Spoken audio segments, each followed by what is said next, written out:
We also met up with a third party member. His name is... does not remember what his name is. Plaque? No. Pelk. Pelk?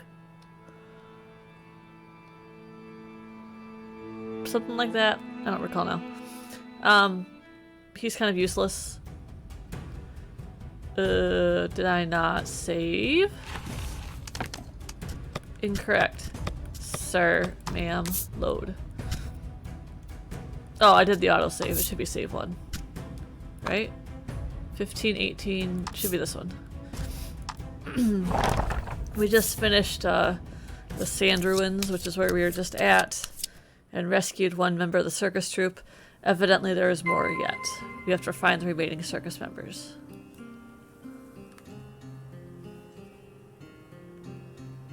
Okay. Oops. Get used to the controls again. Sorry. Menu is this one. What's this guy's name again?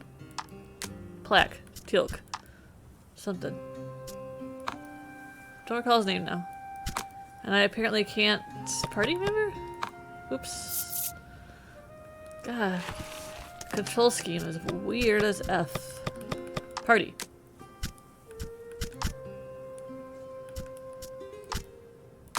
Oh, you what?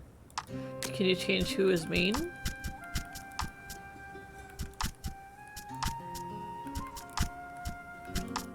Weird. Must be just a stylist choice. Anyway. Thought I could see his name. Maybe it's under cards. Sorry, I'm getting lost in my own menus. There's a lot of menus here. Characters. Oh, this is us. Our belt days. Pre-belts, post-belts. Belts, post-belts. This guy. Polk. That's it. Polk.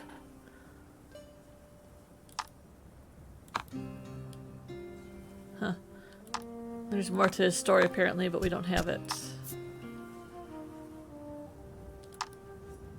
Same deal with the boy.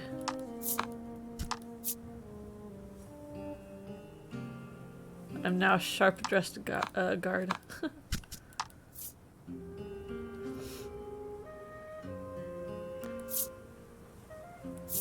Okay, well anyway, sorry we get just lost in the menus.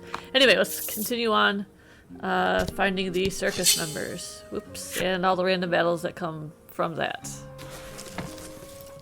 If you remember last time we played, we did do a bit of gambling at the end.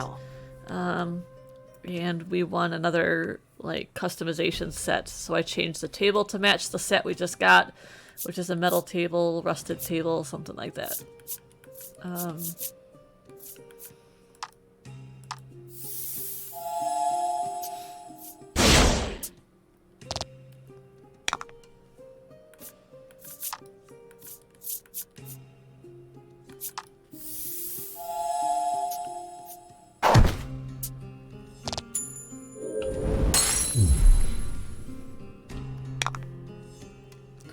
I like that not only does it change the board layout, it also changes like the different decorations. Like our token box is different. The tokens inside are different. There's like gears and stuff. It's kind of neat.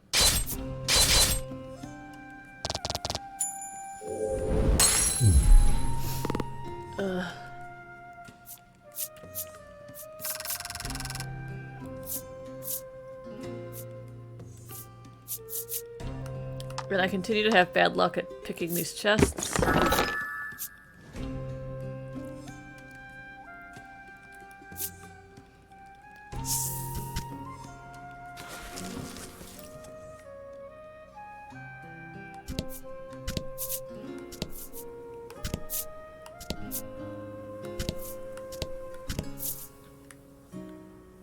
Okay, so we've gotten kind of this side of the map done. I guess we gotta go over here now.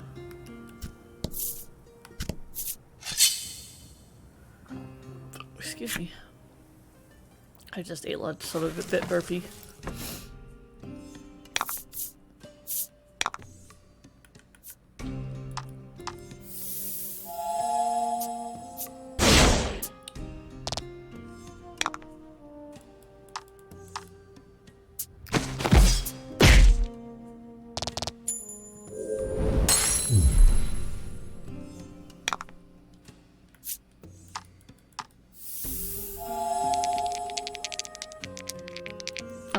I gotta roll.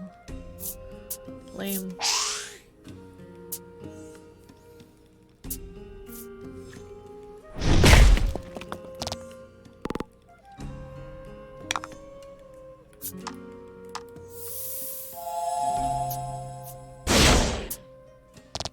I do like that the card ones that say they inflict damage do it, ignoring defense, which is nice for monsters like this that have high defense.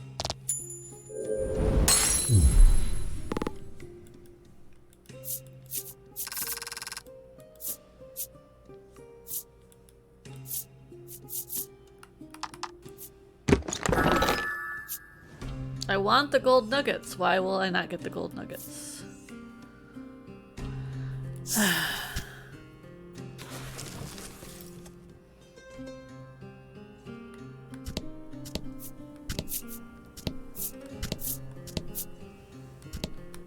Okay, so this is where we collapsed.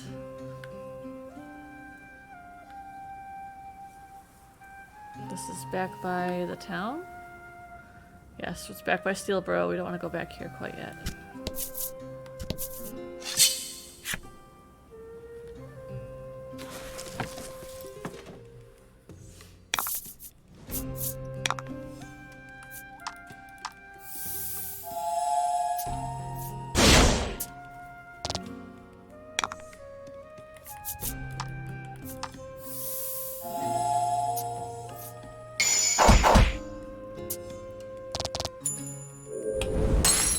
Beautiful. Beautiful.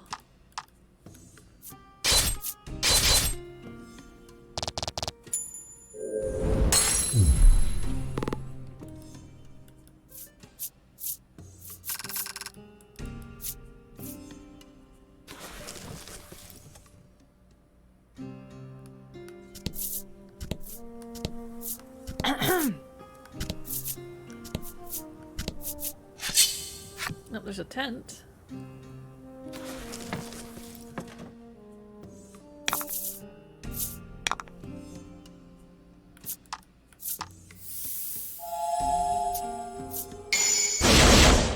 Dude, he just one-shot the turtle. Oh! We're getting a bit overpowered for what we have here. That's another thing about this game right now, is that I have not yet felt threatened or in danger at all in this game. Which can be a good I thing. expected nothing less. Like, I don't want something super frustrating, but at the same time I want to feel challenged, and I'm not feeling challenged in this game yet. I didn't understand that. Oh, hush, please.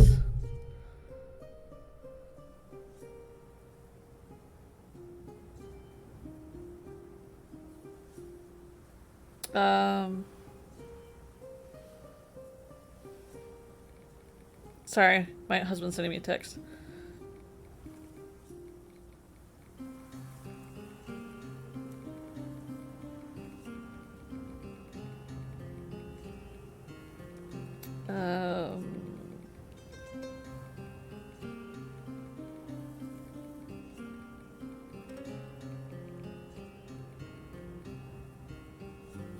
Sorry, back to what I was doing. One of my cats is not quite sick, but she's acting funny. Which, when they're as old as my cats are, is always cause for maybe not concern. It's a strong word. She's an old cat. She's probably fine. You see a lone tent pitched in the middle of the desert. But since we just moved, we're kind of on hyper alert for anything that might be wrong. You approach it and peer inside, but nobody's home. Surely a circus performer must be around here somewhere. Elp. A mysterious voice calls from who knows where. You look around once more, but see no signs of life. Help! There it is again, clearer this time. You turn and look behind you.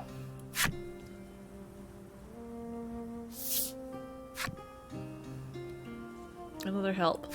There's a severed head in the sand. Oh, he's buried. Or at least It looks severed. But it's alive? The head frantically beseeches you for aid. Apparently it hid in the sand during a monster attack and could not free itself afterward. That seems dangerous as fuck. You all grab hold and pull in an attempt to dislodge the perhaps not disembodied head. Whoa, my god. And wouldn't you know it, it was attached to a young man who performs. I'm not sure in a I circus. expected that body from that head. Dear God, sir, cover thyself. Cover your shame. He helpfully informs you that there are 2 others who were separated from the troop during the attacks. I think I found one. He says they too may have hidden or otherwise disguised themselves. You resume your search, eyes primed to pick out anything unusual. Burly Boy's flipside story. Alright, let's check Burly Boy's story out, shall we? Not characters, right? Or maybe it is. We're missing one here. Burly Boy. Burly Boy! This man's obsession with his hair is, not to put too fine a point on it, hair-raising. Ever since childhood, he has meticulously trimmed his bangs every hour with sharp scissors. One time, he accidentally snipped off a part of a finger along with his bangs. Nonetheless, his careful coiffing continues with all 9.5 of his remaining digits. Jesus Christ. Alright. If nothing else, this game has quirky cards and stories for all of its monsters and characters.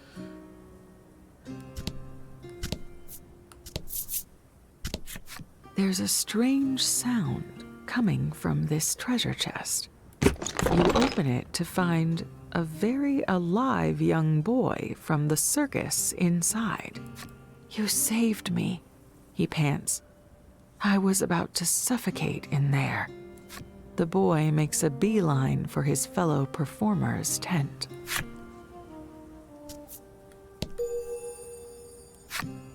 Okay.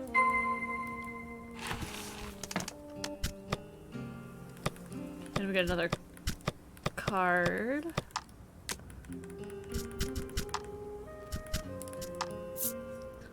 "Miss, since I worked so hard at balancing on the ball, can I have her hug as a reward?" cries a man cursed by a monster to look like a boy forever as he approaches a woman after the show. Oh, that's dark. He figures since he can't have a grown-up romance, this is the only way he'll ever enjoy a woman's touch. Ah, the days off with his monster companion are so long and lonesome. Dude, that's messed up. He tricks women into hugging him because they think he's a boy. Hello?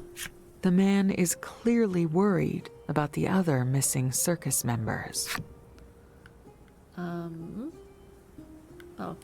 Okay. This cactus doesn't look unusual at first glance.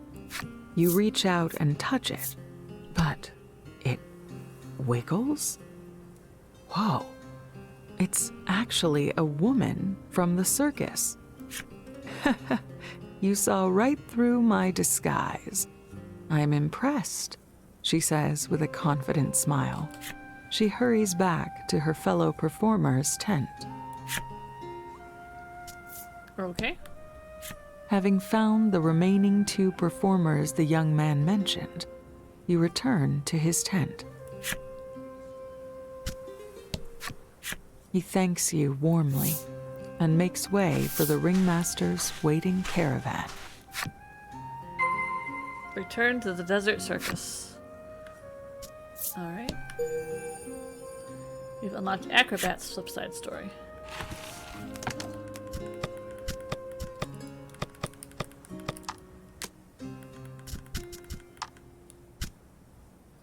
Acrobat. There was once a girl who loved acrobatics. She practiced around the clock and took good care of her equipment. The moment when the audience burst into cheers was her greatest joy. This is not she who loved the art more than any other. This is her daughter, who pushed her from up high and killed her to steal the lead role and the black uniform she'd always coveted. Damn. Alright. So this circus is kind of all flavors of messed up.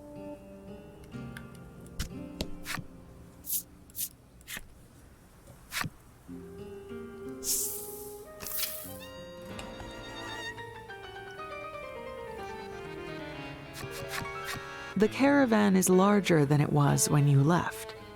Seems the troop members you rescued found their way back safely.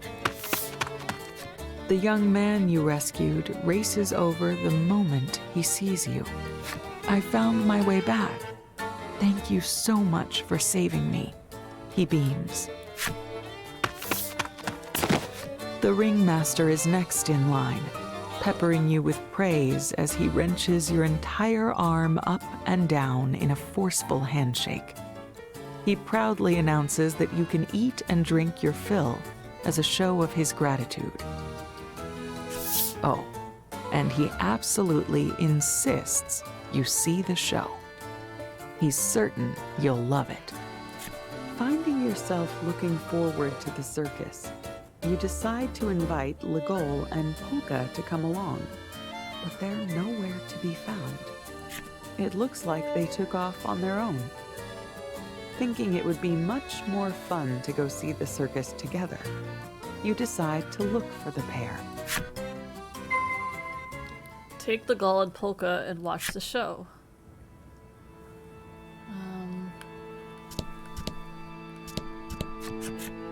You find Polka holding a cup with some kind of golden liquid in it. A gentle-looking woman seems to be teaching him something. The woman whips the monster and roars with laughter. This little fellow sees this as a reward. Polka nods along.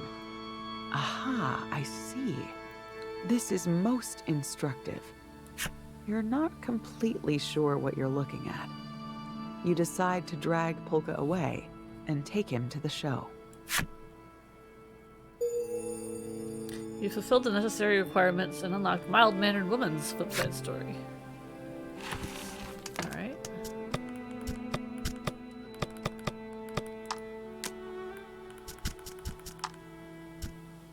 Oh yeah, over here. Mistress treats good. Mistress's muscles look so tough. So good to chomp. Naughty me, let her hurt me. Could eat her anytime. Could eat now.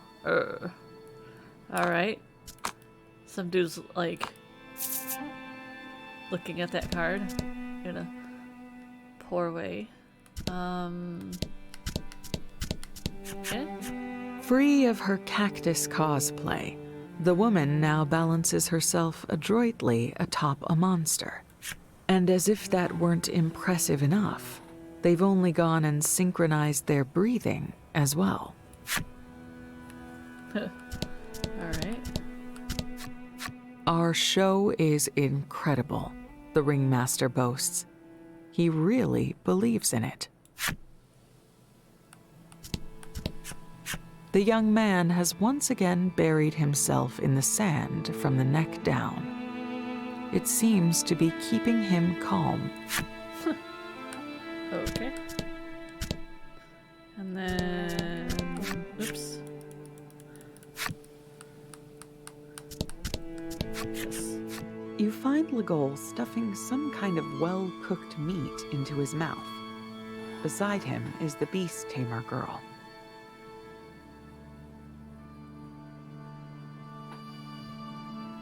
When she notices you, she begins to thank you enthusiastically in crude language. However, your features harden when you see her looking lovingly at her monster partner. Seeing this, Legol asks, "You need something?" You invite Legol to come to the show and step away.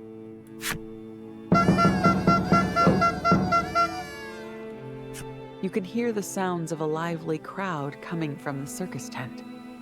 The show must be about to begin. Okay. the shopkeeper's wares are indeed as attractive as forcefully advertised. Somehow you manage to resist parting with your money and walk on by.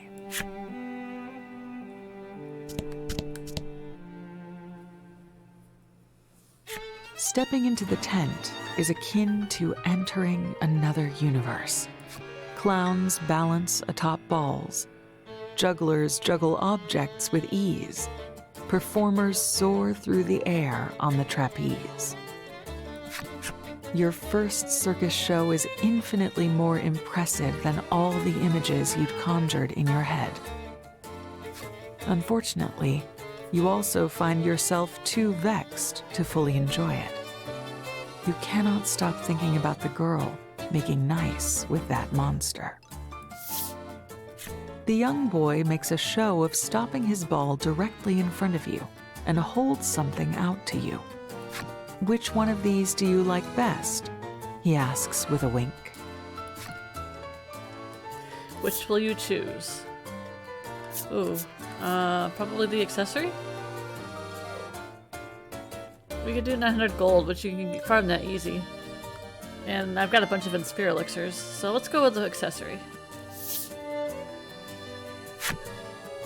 You point at the ring, but the boy simply keeps smiling at you. He makes no effort to hand it over.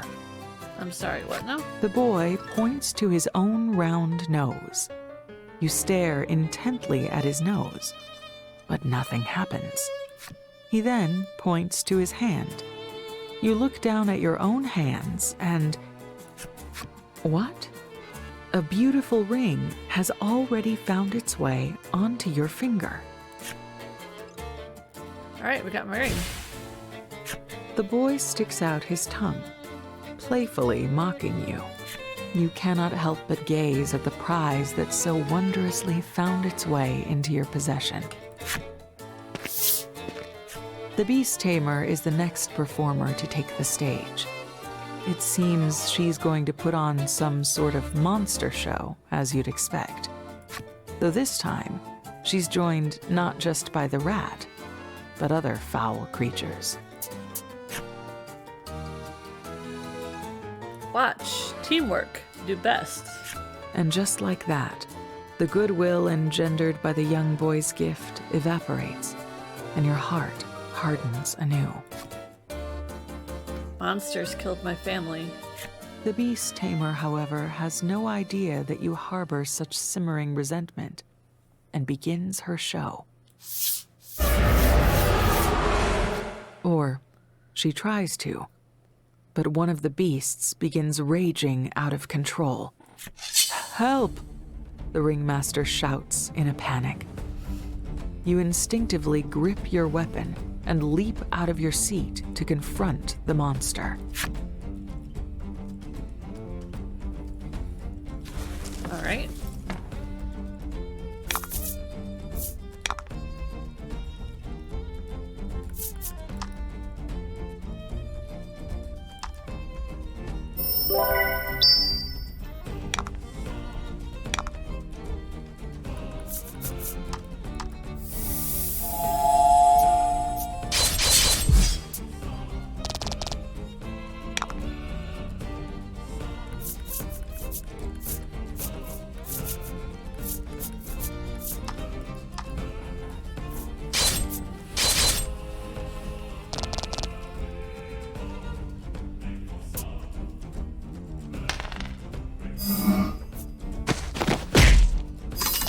Oh no, not that guy. Attack down, how dare.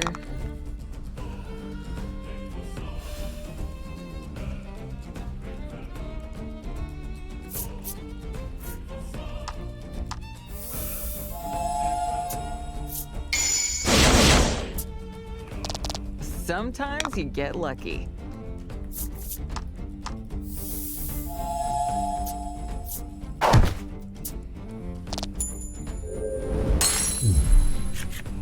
The monster is nearly dead. You prepare to strike the killing blow, only for the Beast Tamer to leap between you and your prey. You unleash your fury upon the girl, as she protects the monster. Why would you try to save this filthy beast's life?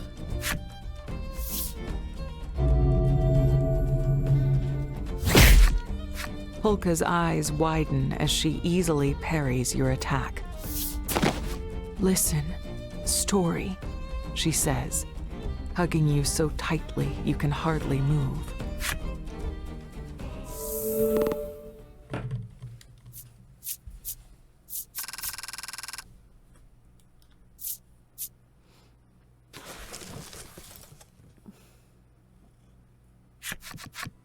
The beast tamer tells you it was her fault the beast went berserk.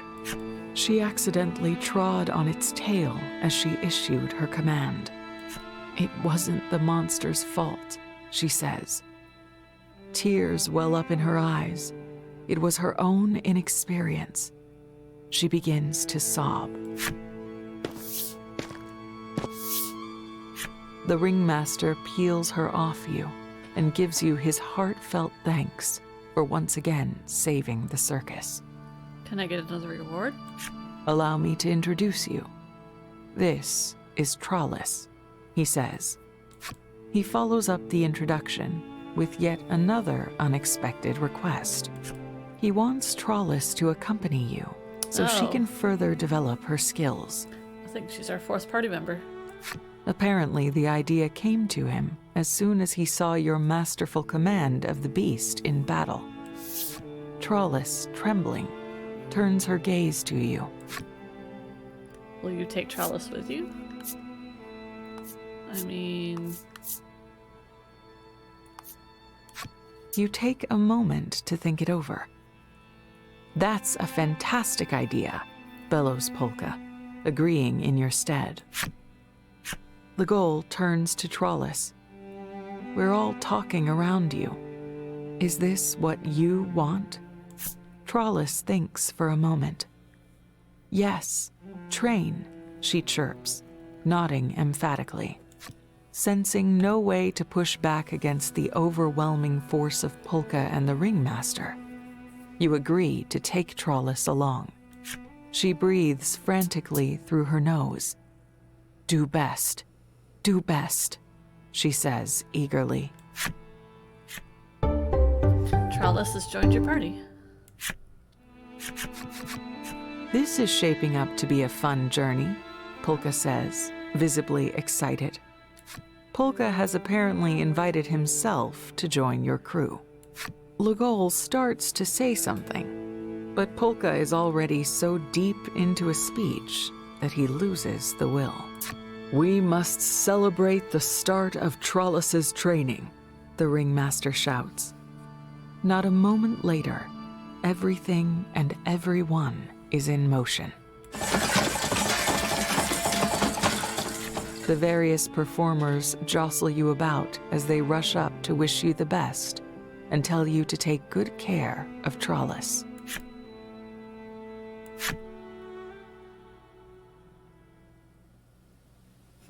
As the dust settles, the performers settle to sleep wherever there happens to be space. You stealthily pack your belongings. You have to get out of here. This monster-loving circus just rubs you the wrong way. Get Legol and sneak out of the circus.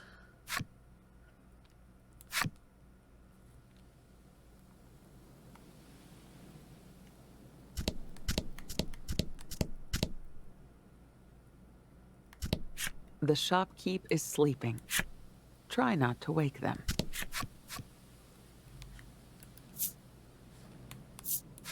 You reach out to wake Legol, to tell him you both should get out of. "I'm awake," he whispers. You look more closely and see he too has packed his things. He must have known how you felt all along. The two of you agree to sneak out of the circus. All right.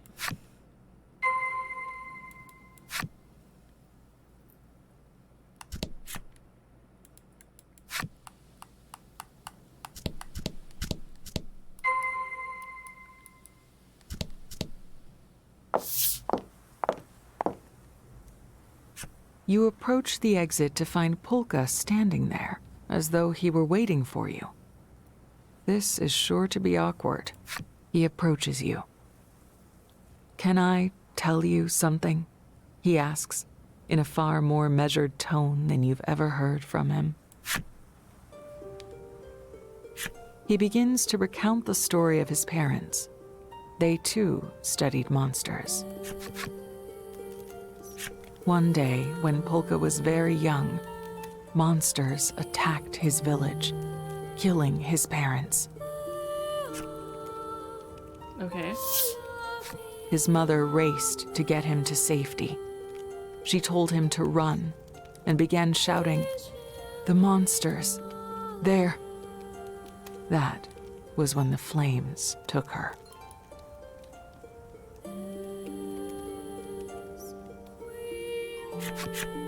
Polka tells you that he began studying monsters in the hopes of one day understanding what she was trying to say.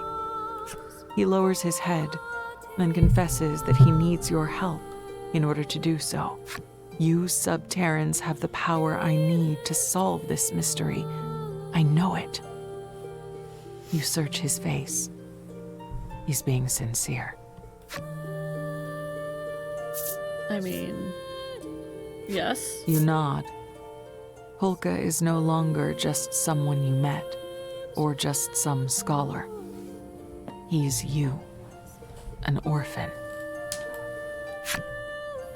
You tell Polka you'll help him once he answers one question. Does he hate monsters? Hatred reduces the mind's capacity for serious inquiry, he notes, his smile exposing gritted teeth. So, he's suppressing his hatred of them beneath a veneer of reason and logic. That'll do.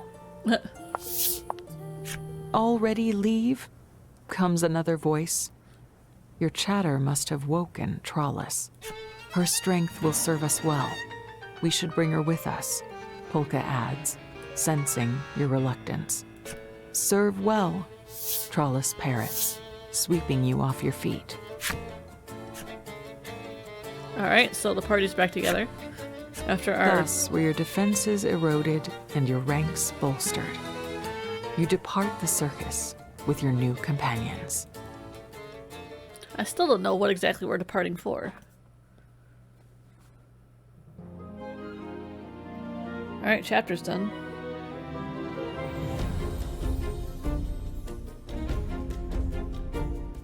These chapter recaps are nice, at least.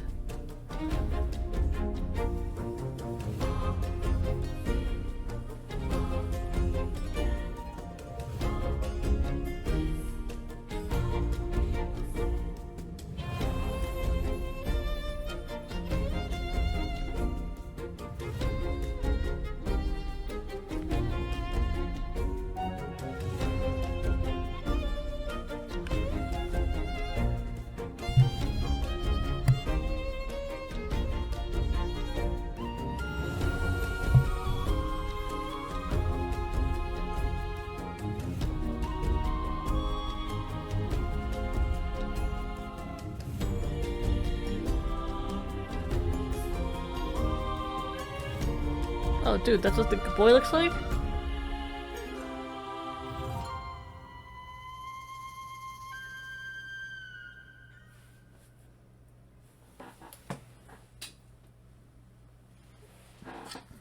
I don't think we've seen what the boy looks like. The card has been very ambiguous so far. A few days later... Shh, Cleo. Dot, dot, dot. Dot, dot, dot. Dot, dot, dot. Dot, dot, dot. Okay. Somehow, your group finds themselves wandering in the desert yet again. Did we at least get food and water this time? You had no problem with letting Polka lead the way, but the sand skiff soon sailed headlong into quicksand and met with disaster. No use crying over spilt milk. Don't want to waste even a drop of moisture out here, after all, Polka quips, holding a water canteen over his mouth and tapping it. A joke, it seems. How do you reply? This. You lack the energy to react to Polka's little jest and remain splayed and unmoving on the deck. Despite the rest of the group wasting away under the heat and grappling with brutal thirst, Trollis seems to have maintained some vigor.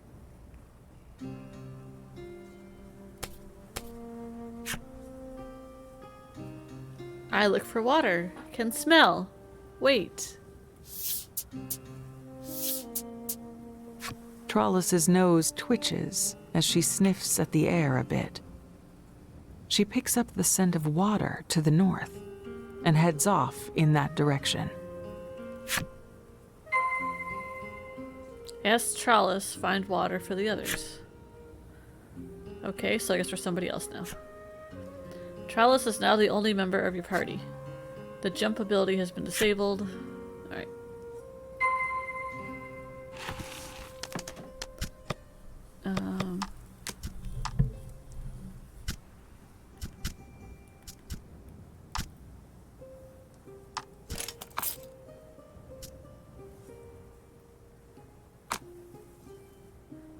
Cat, please. We have like no spare cards. Well, because we're not with my group yet. Alright, never mind. A musty smell wafts from the rocky area beyond. Maybe there could be some water there. No sooner does the thought cross Trollis's mind than a monster attacks from the shadows. Alright.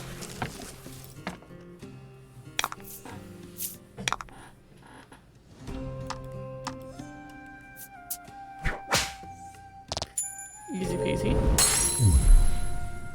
Like I said, there's like no sense of danger in this game right now.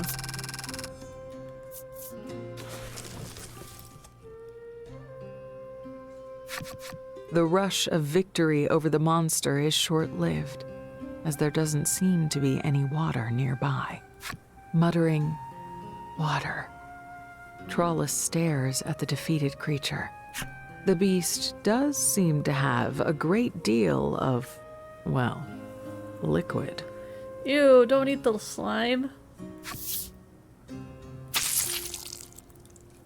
With a great squelchy squeeze, Trollis Oh my wrings God. the fluid out of the creature's body. Gross. Slime juice. Water, make friends happy. Hurry and bring. Is she even gonna tell them?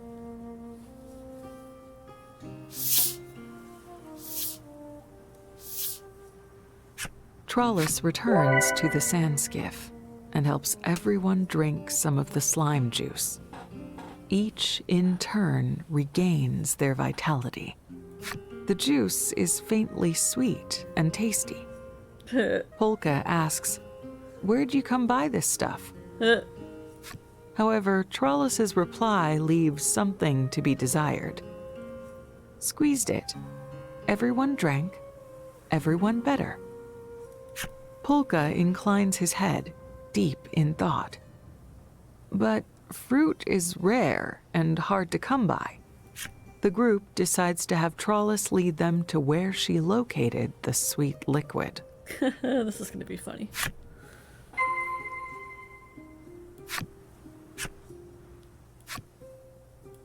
Alright.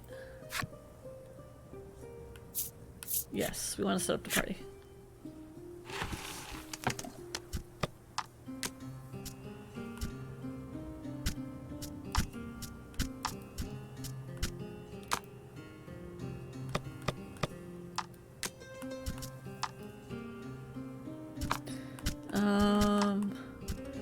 We don't really have a lot to go around, do we? Everybody, all the cards are owned right now.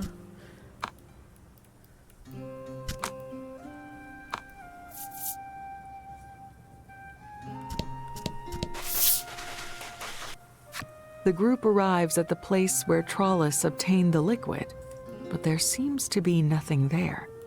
Did Trollus bring all of it back in one trip? As you mull your thoughts, Polka suddenly points. Look there. You take a closer look and see that there are cracks running through the rocks. They just might break open if hit with enough force.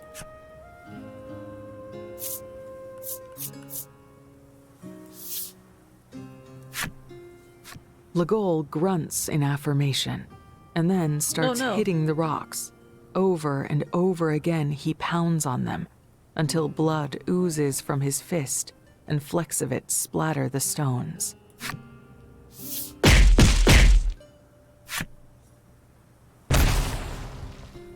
With a cracking sound, the rocks break apart. You can continue on.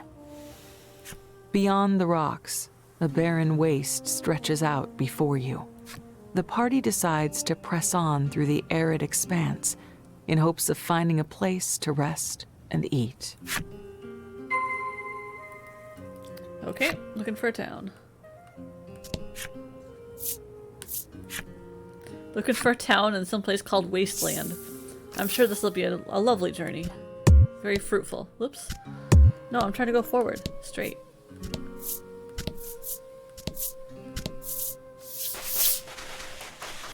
You've come across a river that is somehow fully ablaze. There won't be any drinking this water. Polka's curiosity is piqued. He shouts, "But water cannot burn.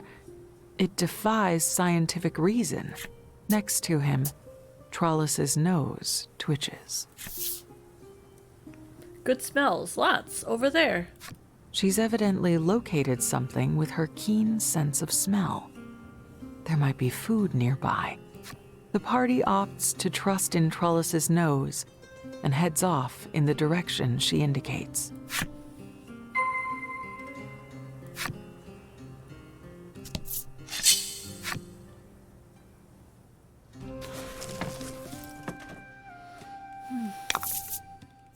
Get him.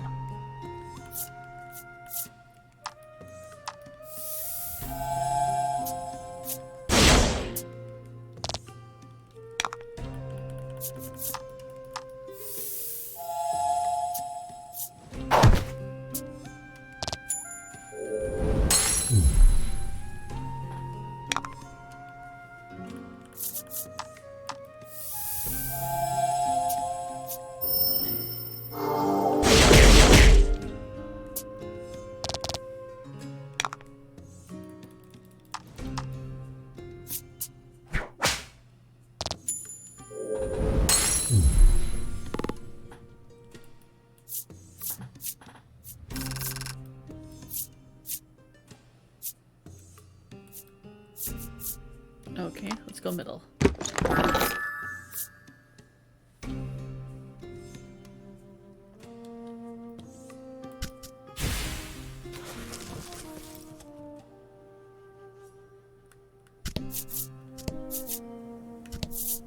Oh, back.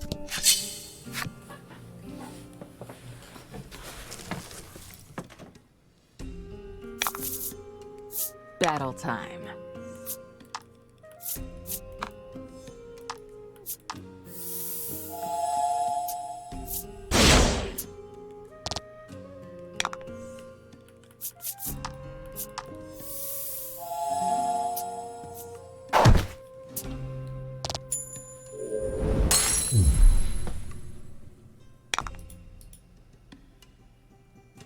Oops.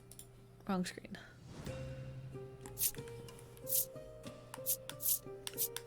You want this.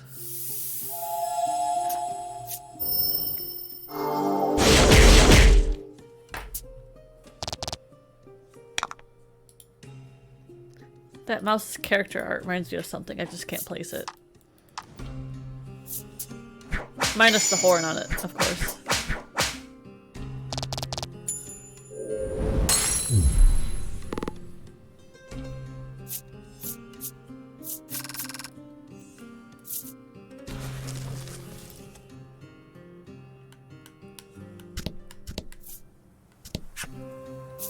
Looks like we found a city.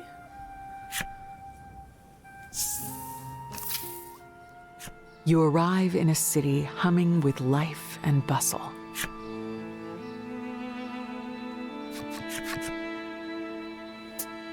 There!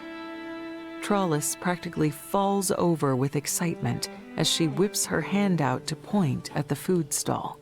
The stall is stacked high with fresh grilled meats, which are by all accounts the source of the smell she noticed.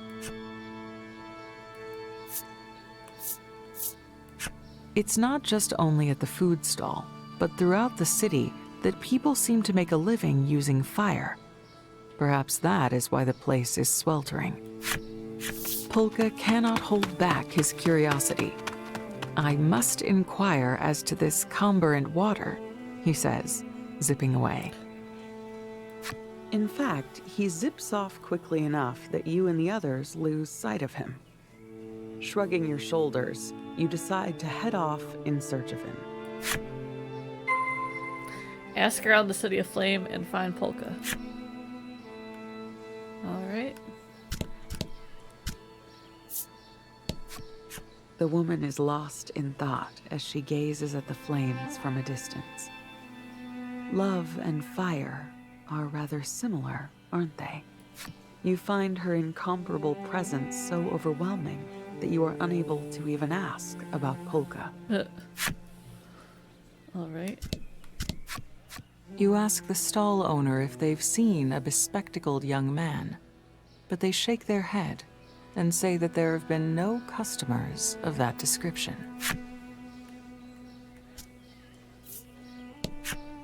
Heat, heat, heat. He who has the heat controls everything. Heat is everything, the man shouts. This city is hot enough as it is, but the man radiates fervor, making it all the hotter. You ask the man about Polka, and he replies in an encouraging tone. You'll find him. You will. It is essential that you never give up. Never give up. I got a side story. Alright, let's go ahead and take a look at that. Collection, characters.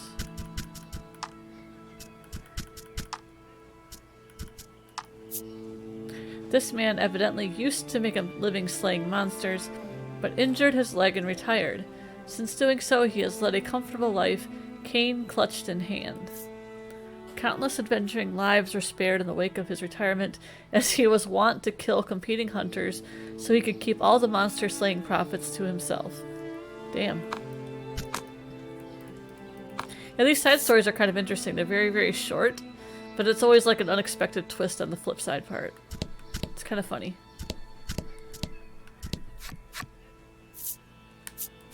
Alright, let's see what the pet shop has. Sold out of everything. Alright. Guess I have everything so far.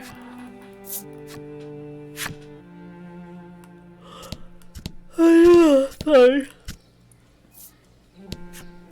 The young man is mumbling something. Listening carefully, you put the snatches of audible words together. It sounds as though he is unhappy about the local aristocrat. Apparently, said aristocrat is monopolizing the tinder water supply and reaping massive profits from it. You ask the lad about Polka, and he answers quickly, he ran off toward the pet shop. Wasn't it just there?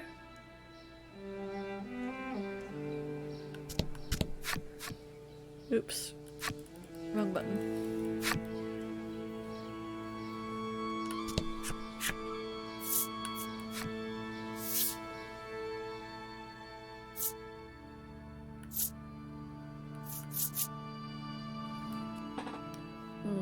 Suppose we should get people better weapons.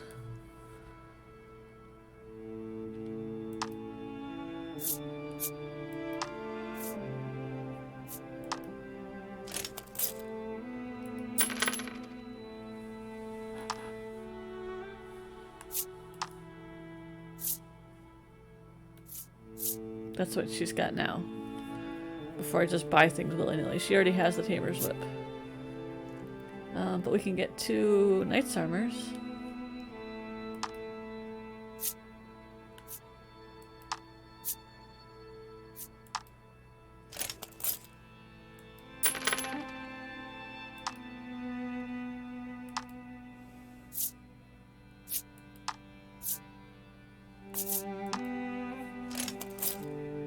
Alright.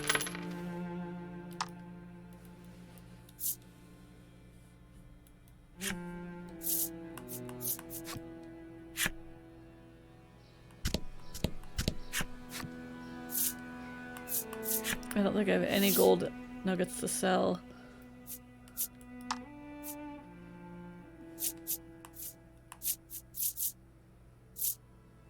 Yeah, I just have a bunch of crap, really.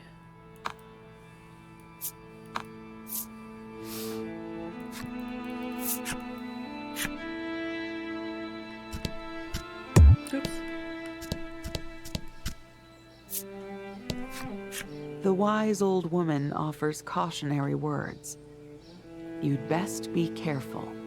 The flame primal dwells in the lake of fire. That looks like we're fighting the flame primal next.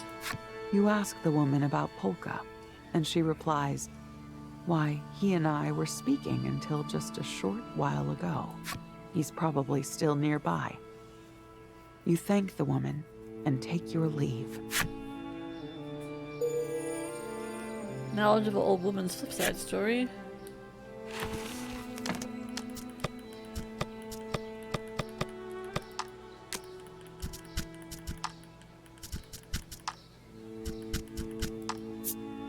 An unmarried old woman who knows all the happenings of the City of Flame.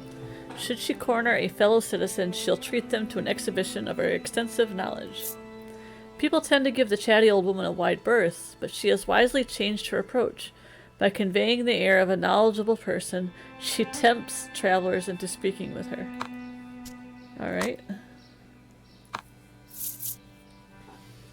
I've had neighbors like that.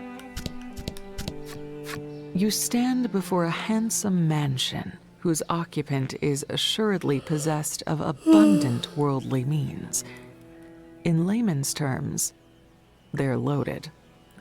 It doesn't seem likely that Polka is here. Try looking elsewhere for now.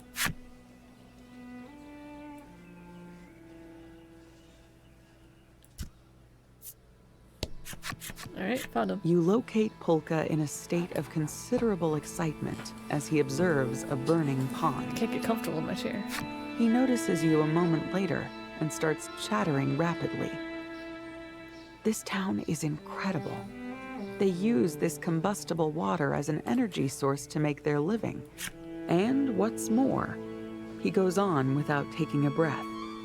It doesn't sound like his rambles are anywhere close to finished.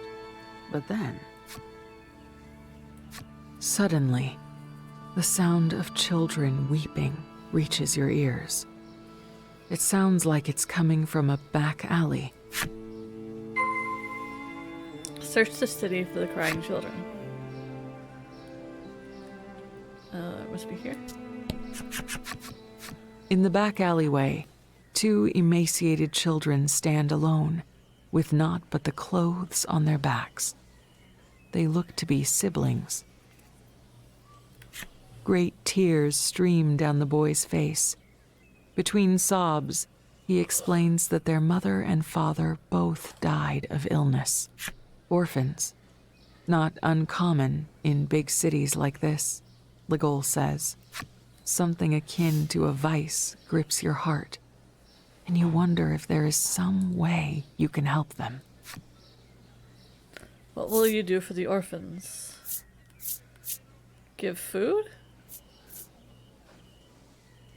The aristocrat's not likely to do anything, so we're gonna give him food. You rummage around in your things for some food to give them. Oh. Alas, you have nothing that could fill their tiny bellies. You also remember that you're starving too, and your stomach rumbles in displeasure.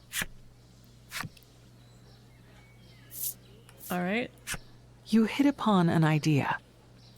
Why not ask the aristocrat making huge profits from the tinder water for assistance? This is not likely to go well. Ask for help. We got the orphan's flip side story. I'm sure it's sad and heartbreaking. I mean, cheerful. Surely.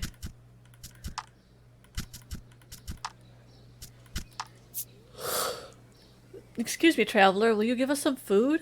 No, I'm sure you wouldn't. I've never met a traveler who'd be so nice. Those are some beautiful clothes you're wearing, traveler. Oh, I bet we could get so much good food to eat with the money from selling them. Oh, so they waylay travelers and then probably rob them, if I had to guess?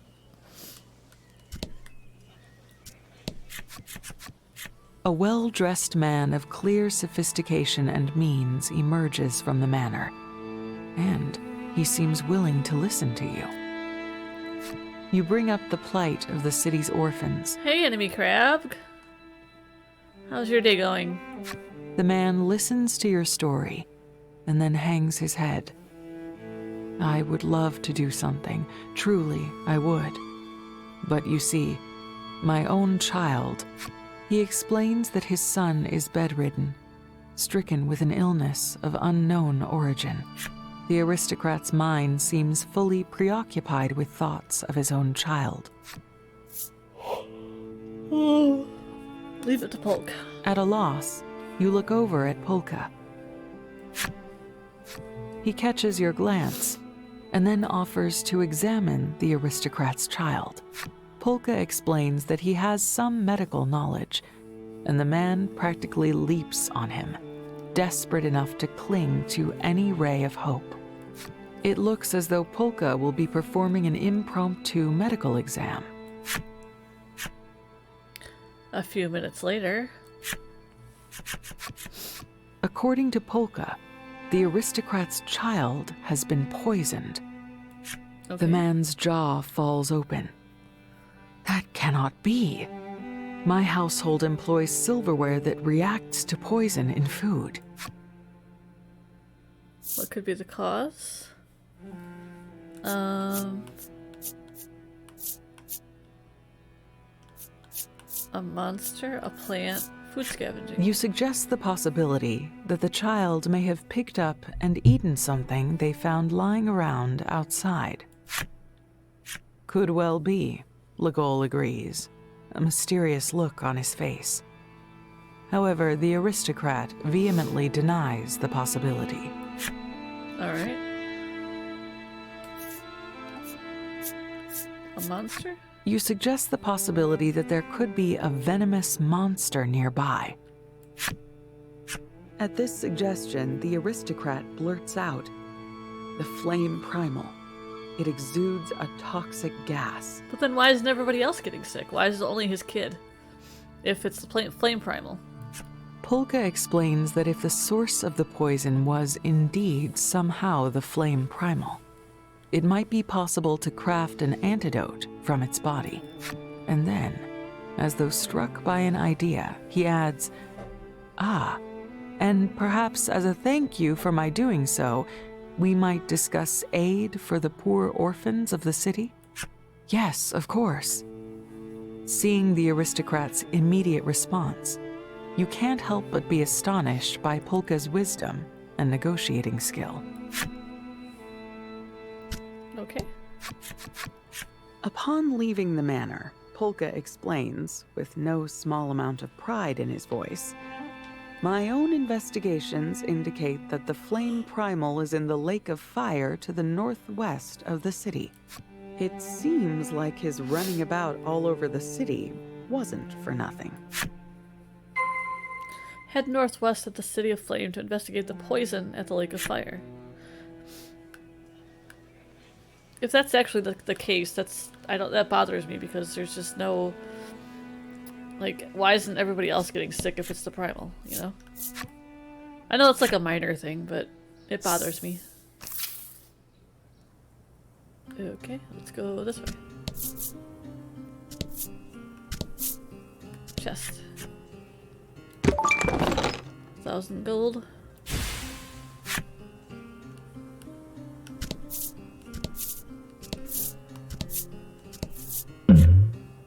Ooh, an event. A bizarre rock appeared. It seems primed to explode. Roll the dice to see what it becomes after it explodes. Oh shit. The bizarre rock transformed into a treasure rock. I got a gold nugget. I wonder what the other options would have been.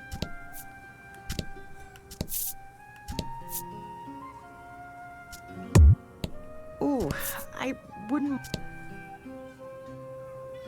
Oh, my cat really wants some attention. She just brought a toy in and she's sitting at the door of the room, making sad noises at me. I'm gonna go AFK for just a second, guys. I'll be right back. I promise. This is just gonna take a minute. I wouldn't want to ignore my cat. Just a second.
Alright, sorry, I'm back. I'm trying to pay more attention to my cats lately. Well, and I pay a lot of attention to my cats anyway, but we just moved, and Cleo especially is not taking this well.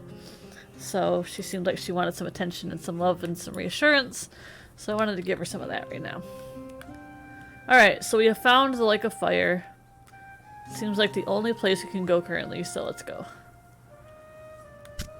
Oops. Let's enter the Lake of Fire, guys.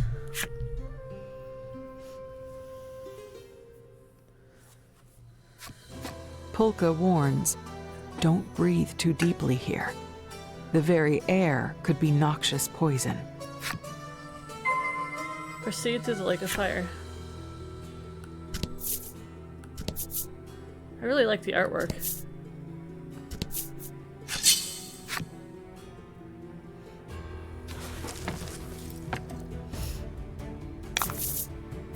Get him!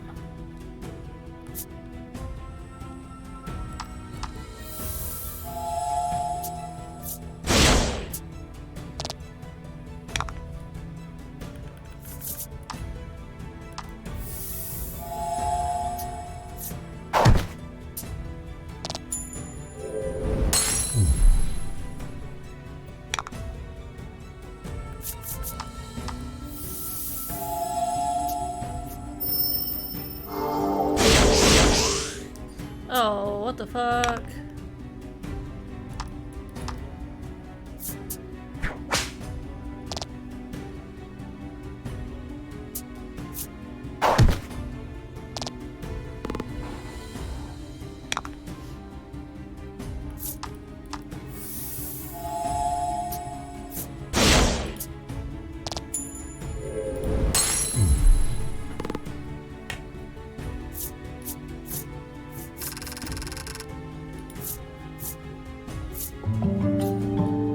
See, we're getting all these levels, and the game feels too easy overall.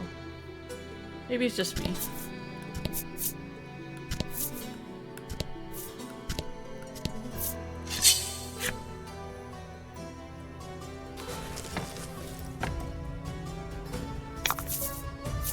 To battle! Get a frog.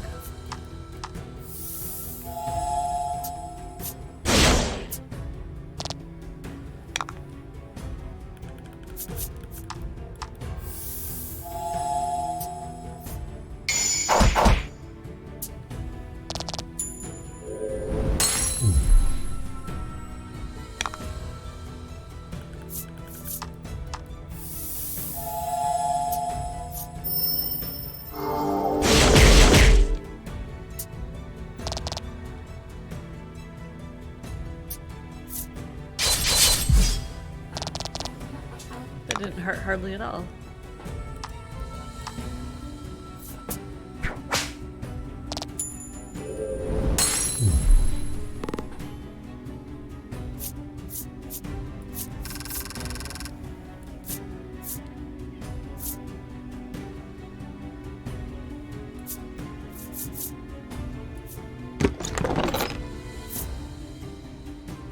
Ugh. I always miss the gold nuggets. I don't have any water damage spells.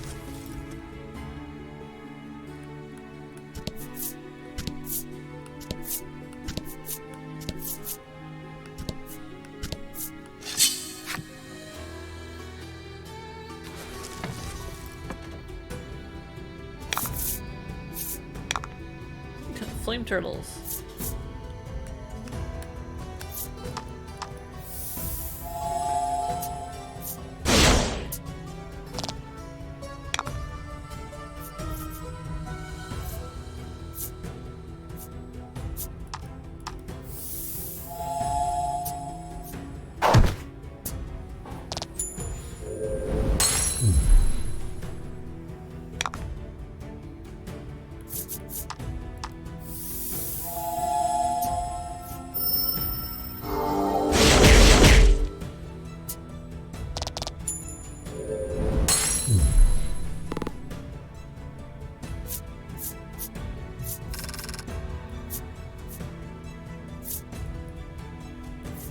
Alright, we're going middle chest.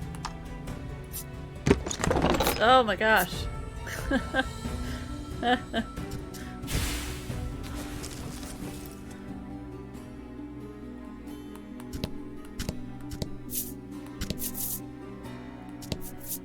Okay.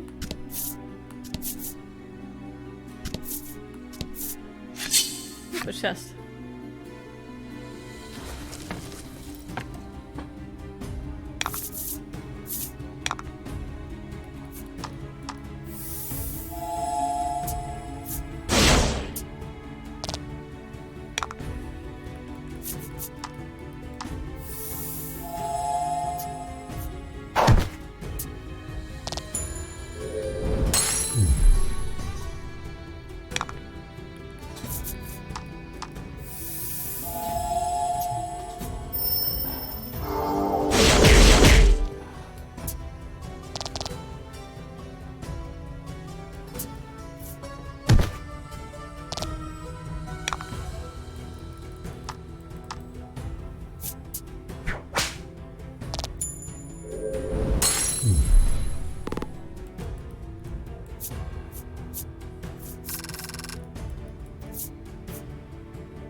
We got Venom Slime's enemy story.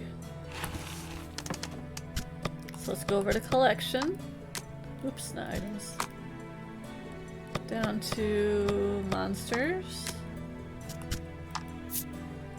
Isn't my purple form beautiful? I carefully control my diet to remain just the right shade. I killed my friend. It had to be done. They said green was prettier than purple. Can you believe that? Now which do you like better? That's funny because the slime from the previous one is green.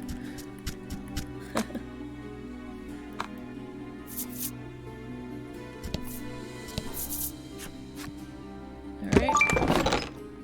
Protects against fire. This seems like something I want to have on right now. Oops.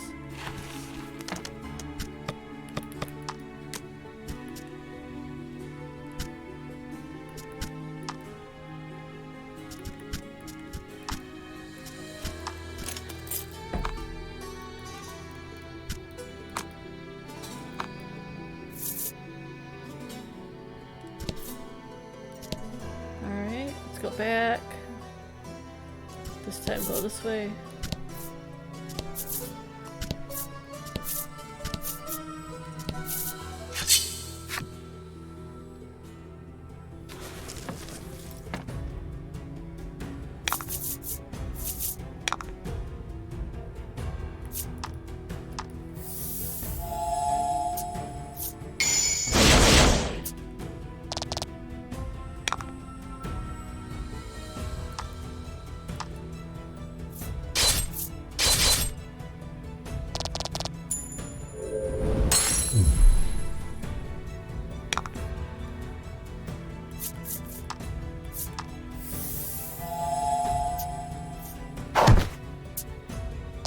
Ooh, just the right number.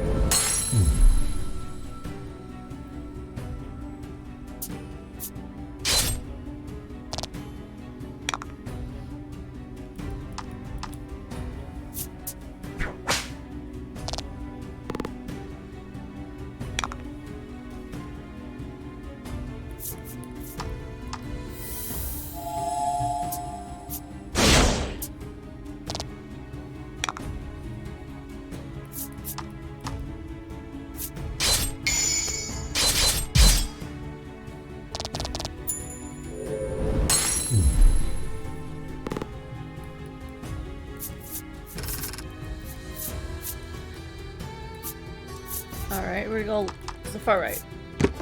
Oh my gosh. That's fine. It's fine. It's fine. We're getting tons of that water stuff.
Alright, we're gonna go left. Alright, well, it's not the higher one, but we can at least give our new person a card.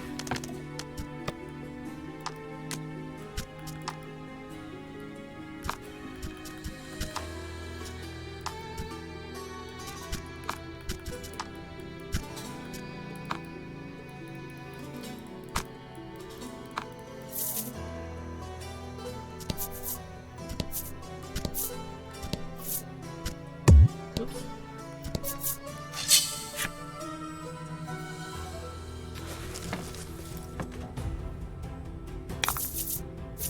Get him.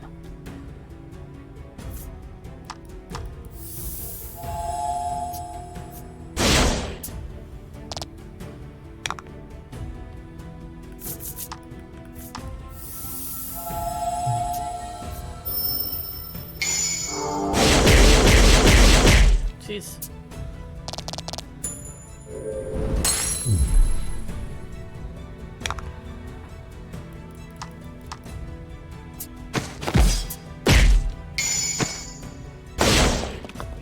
Overkill.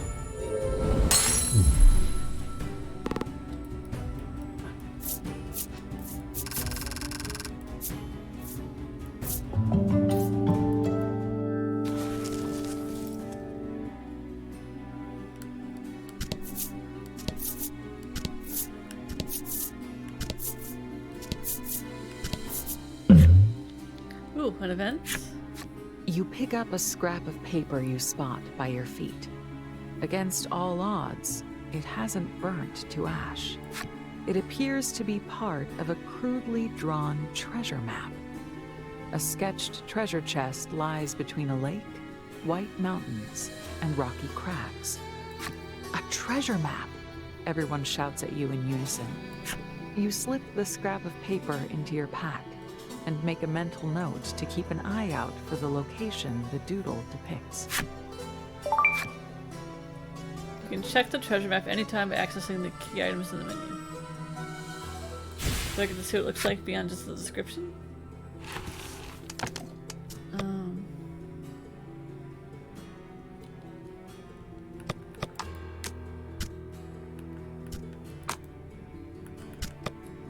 Items?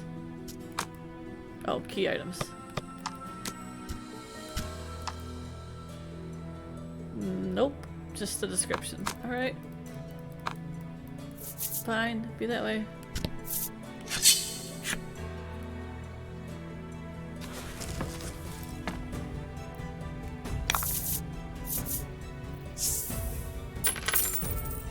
Whew. Battle time.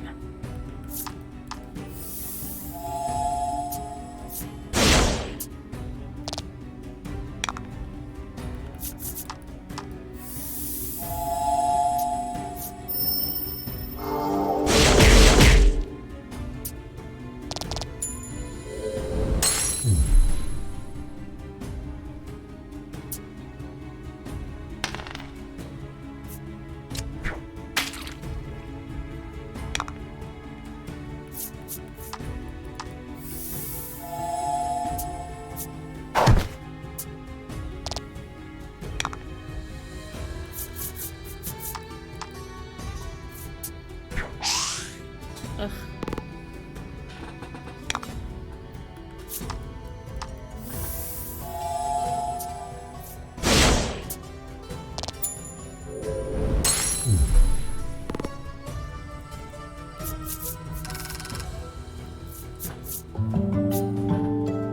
Alright. Recover 4 HP when attacking. So this is what I mean. There's so many different regen items, passive HP regen stuff that, like, there's no danger in this game.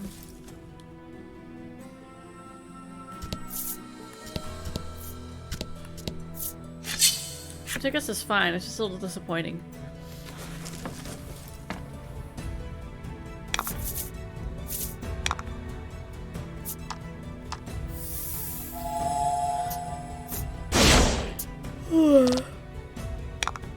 Excuse me, I'm a bit sleepy today.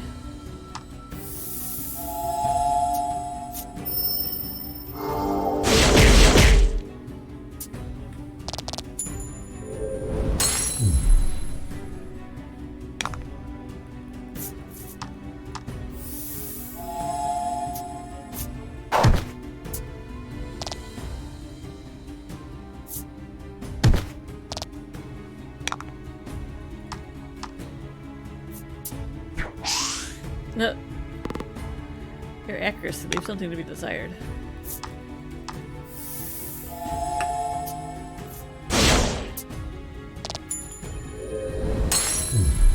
A masterful victory!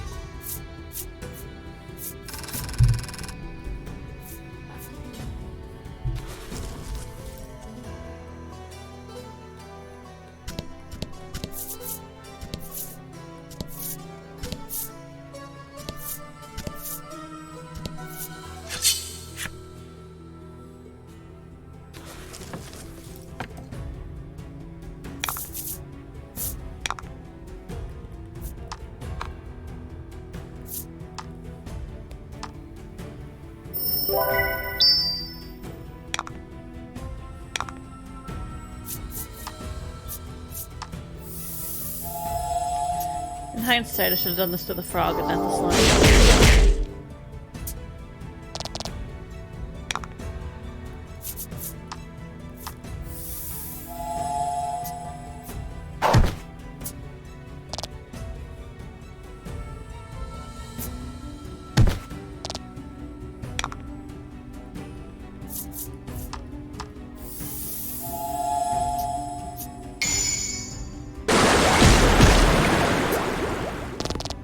Jeez. Oh!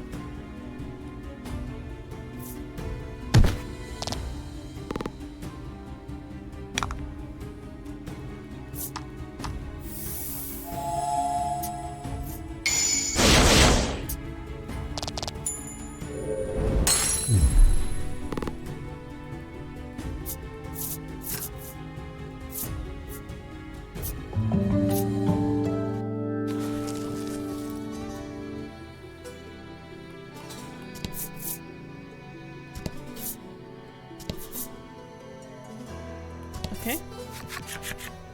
Monsters bar the path. That said, it doesn't look like they've noticed you yet. They probably don't see many humans around here, given that the lake is surrounded by fire. they're completely oblivious. Taking care to be as quiet as possible, you steal close to the monsters and attack them.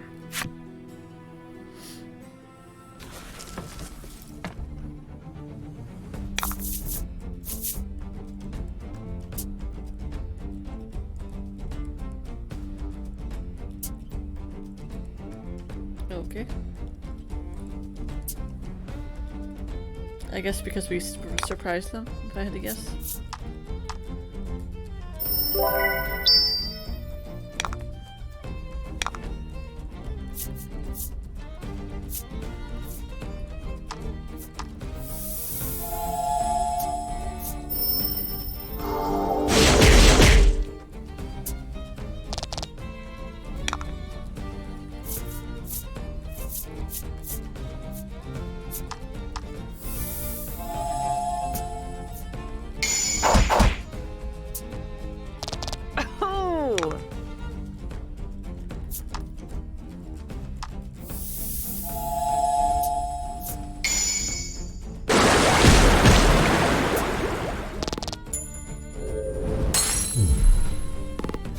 Monsters don't attack.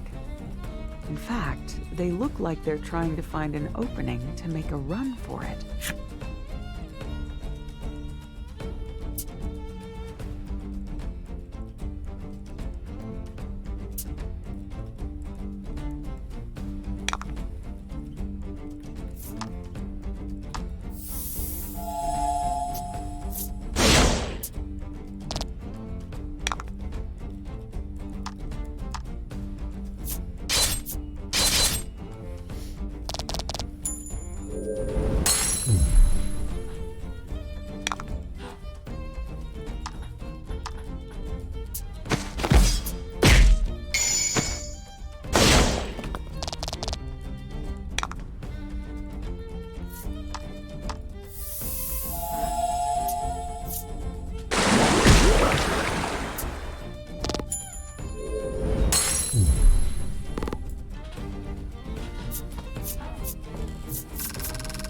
Okay.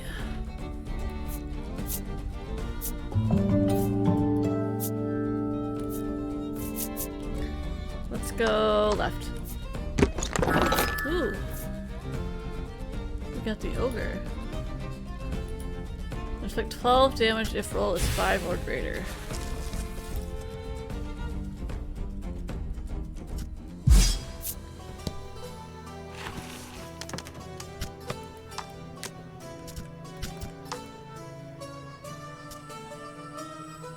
Takes 2 things though.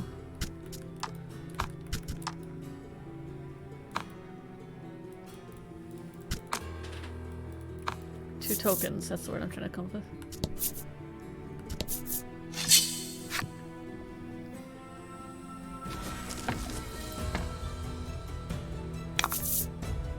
Get him. Well, let's see.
I think it's the same what we got.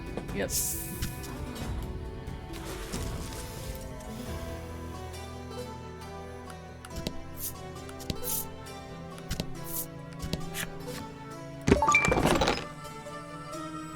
Guaranteed discovery of a treasure chest upon victory.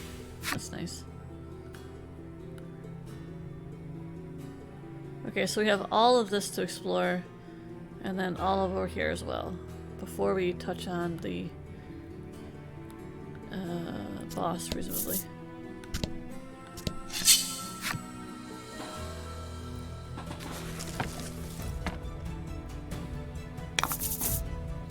To battle.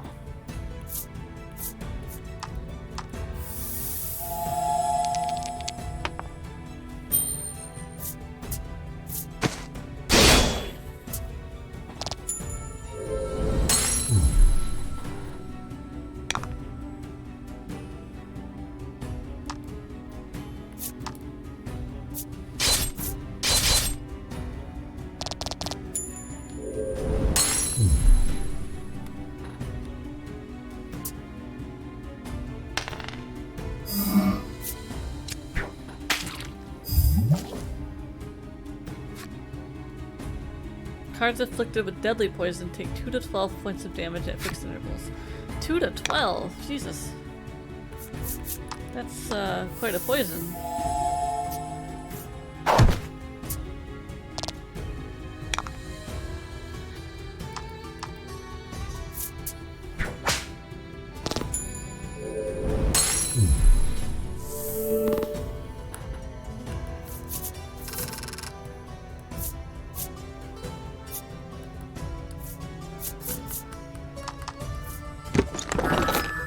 Ooh.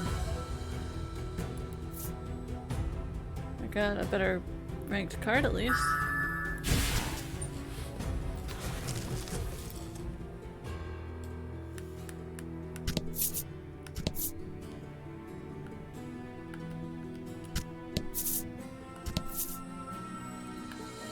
Okay.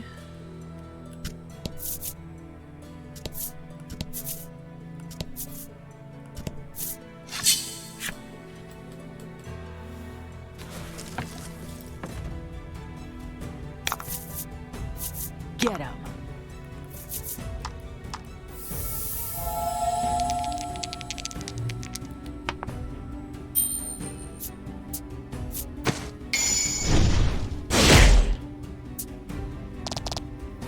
Oh! That was a nice one.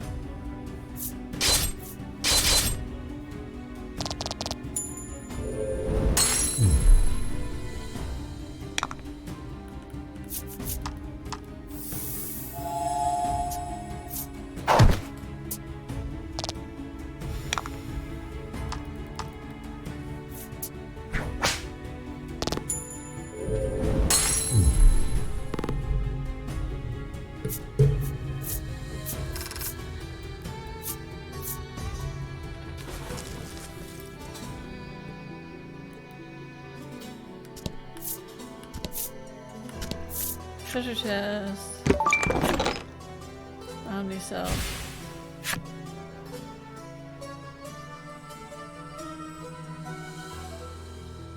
Okay, so let's go here.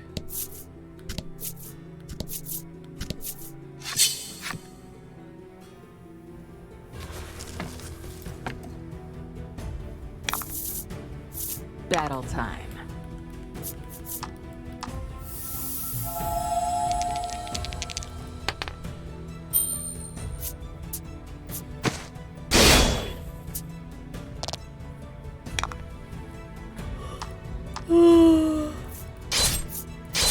Sorry.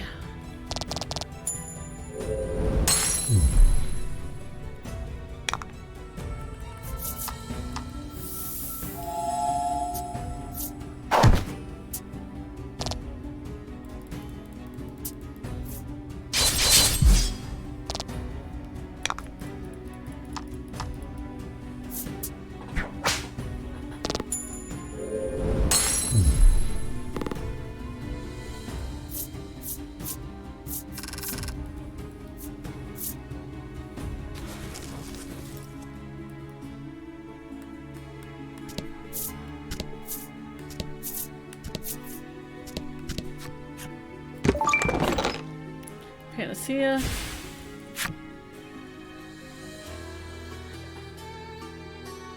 Looks like we just have up here now. Oh, they're gonna funnel us through there.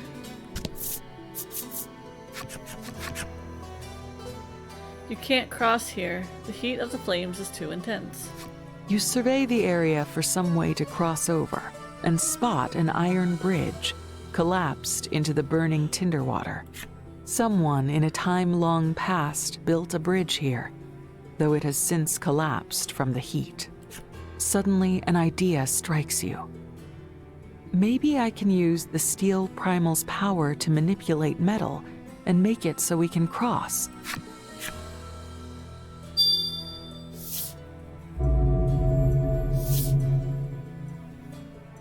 You decide to summon forth the primal's power and repair the fallen bridge. Unfortunately, the pieces left to you are so mangled that no one would rightly identify them as parts of a bridge. 4 types of bridge parts lie before you. Place them wisely and build a bridge across the lake. But be warned that you cannot place a part that leads to nowhere, nor can you place the same part more than once. What? I got like a...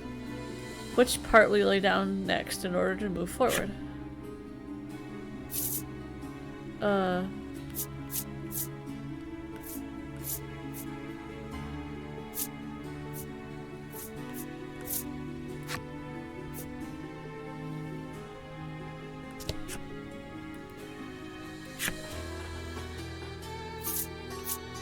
have a feeling I'm doing it wrong, but we'll see. You've joined these 2 bridge parts rather skillfully, if you do say so yourself. Polka, however, looks concerned. I think there might be a better way of placing that. If we could just redo it, he mutters to himself. If you wish to replace one bridge part with another, you must first remove the bridge part you've already placed. You can only replace the part at the front of the bridge. If you move the cursor one space in front of the part you wish to remove, you can choose to remove it.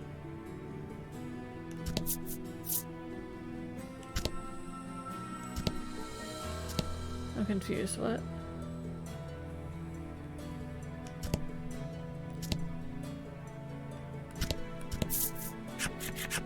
With the steel primal's help, Okay. you safely cross the lake of fire. The bridge you've built remains firmly in place.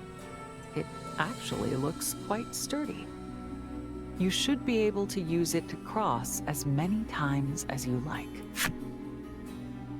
Debated, guys. I mean, they made it sound like I did something wrong.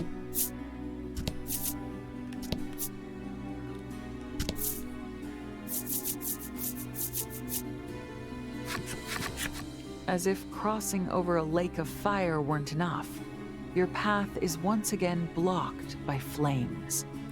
You quickly survey your surroundings and see come more on. parts you might be able to fashion into a bridge. You call upon the steel primal once more and prepare to improvise another bridge. Alright.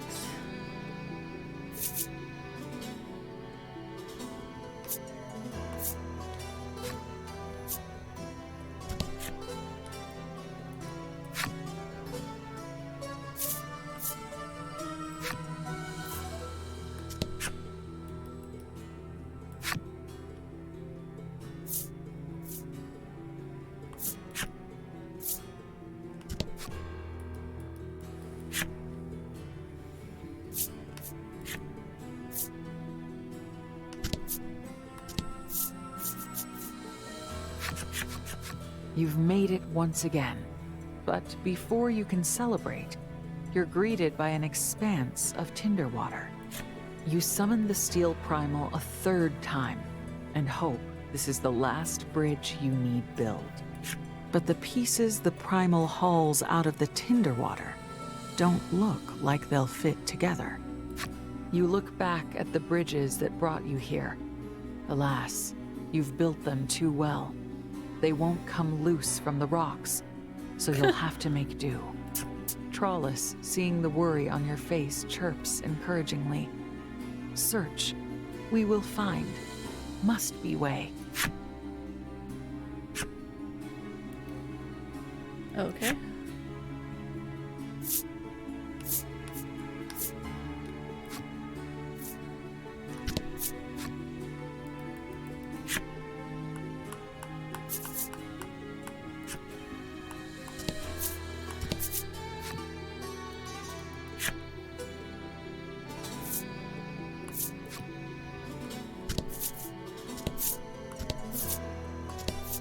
Found a chest at least.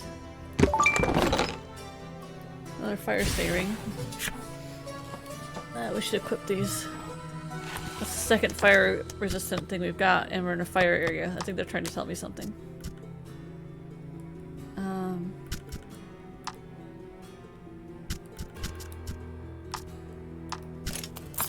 Okay.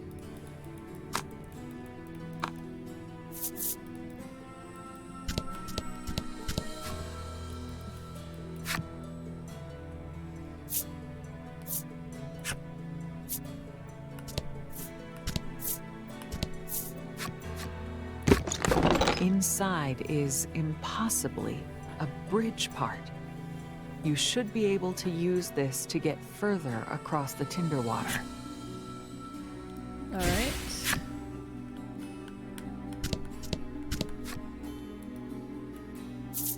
Remove it.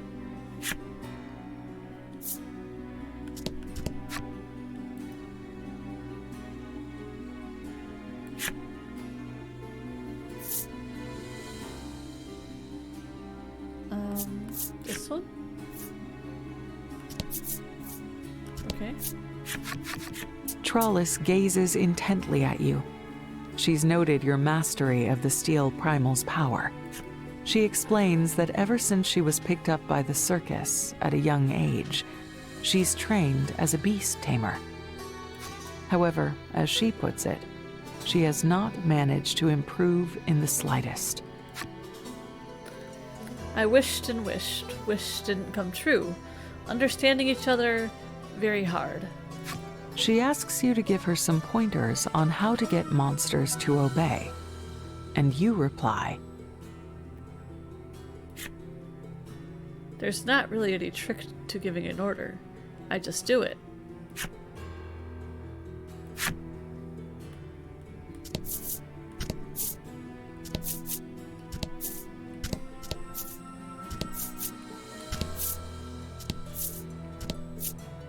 Oh, here we go.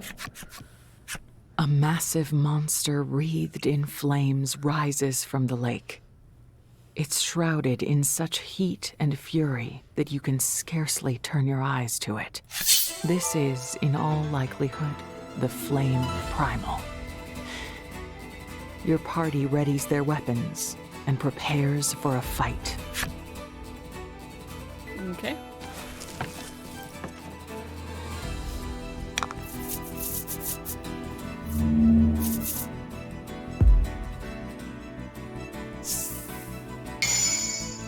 We're getting happenstance cards each turn. Slay this beast for the children.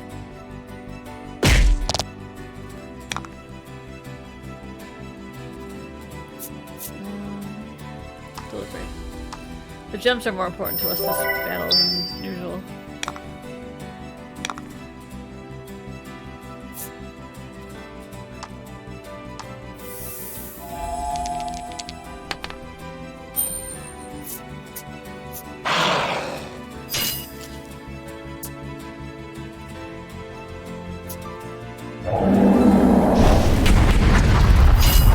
Ouch.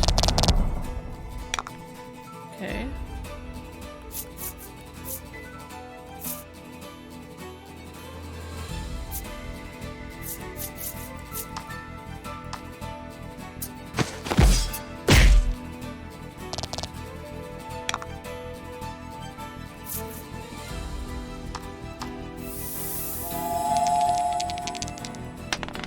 Damn it.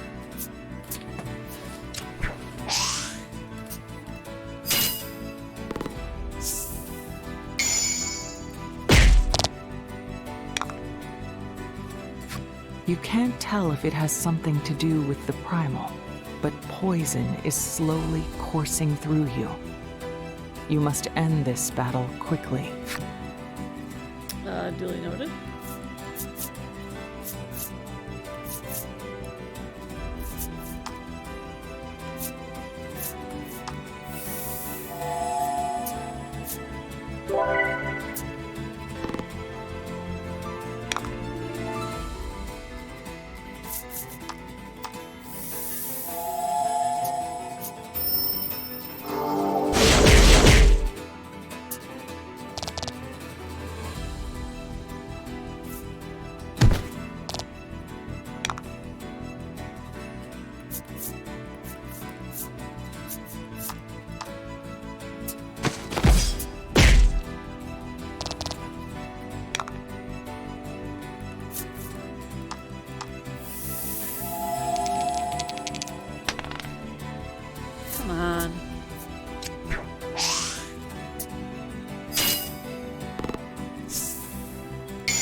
Oh, the poison is getting stronger per turn.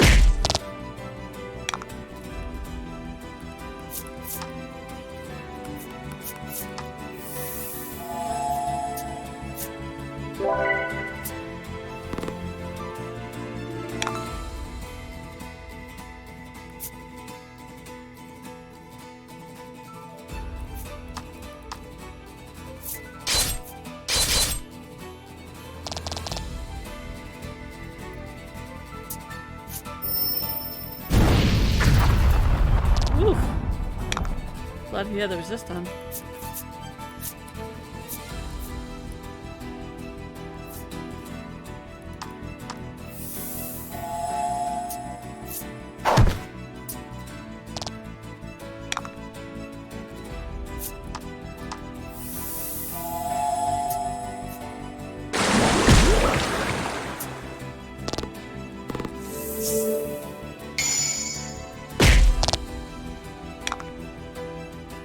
Alright, you're getting an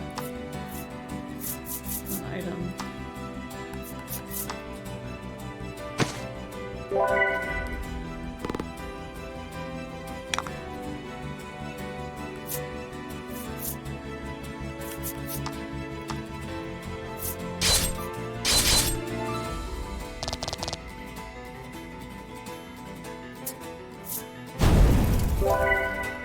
Oh, come on.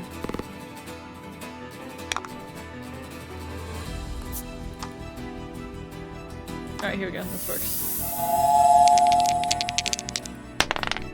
Ugh.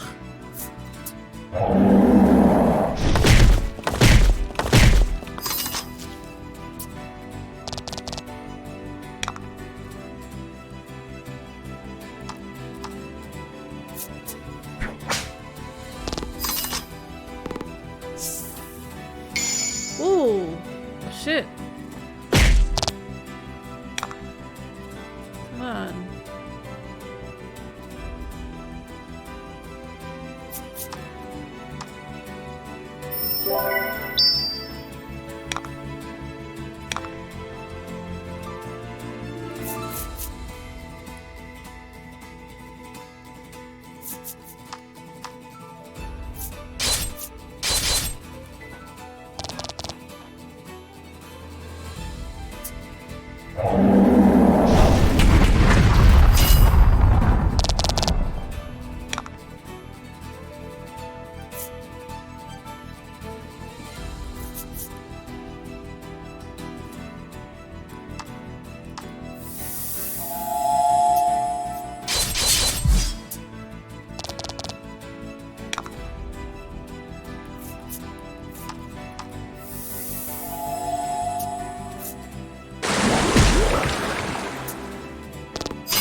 Oh!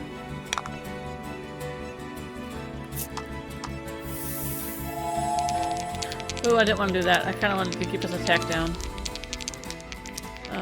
Can I like... Nope. Oh good, it didn't work. Uh-oh. Oh, okay, good.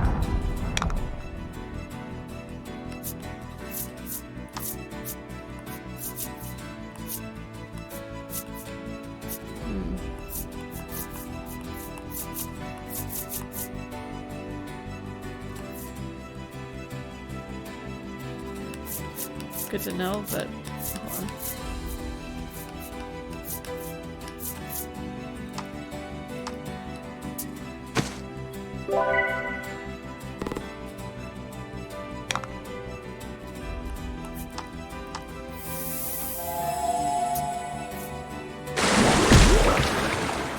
Alright, alright, alright. Oof.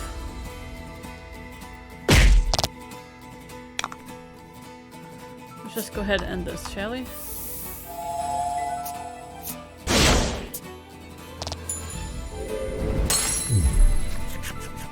You've managed to gain the advantage on your foe, But suddenly, you feel as if suffocated and fall upon one knee. Your poisoned body is screaming, raging in protest. The flame primal clearly isn't going to let this chance pass it up, and it begins amassing power. Not good. Altair, watch out. Right or left? Let's go right. Barely thinking, you go right, Oop. attempting to dodge the primal's attack. But your foot catches on something, and you trip and fall to the ground. Are we gonna lose, You shut your eyes, believing this might be the end of you. Uh-oh. Uh-oh. But the pain you brace yourself for doesn't come. You wonder what's happened, and open your eyes to see. Did our new party member just sacrifice herself?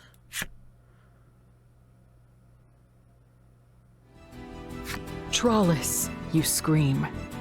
She turns to you and gives a pained smile. I protect everyone. The acrid smell of burning meat assaults your nostrils, and Trollis cries out in anguish.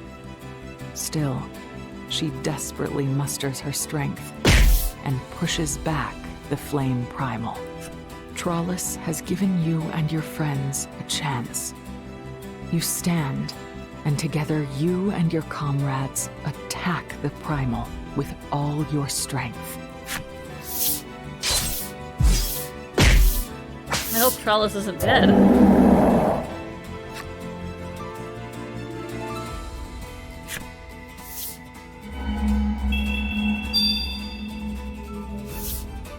Alright.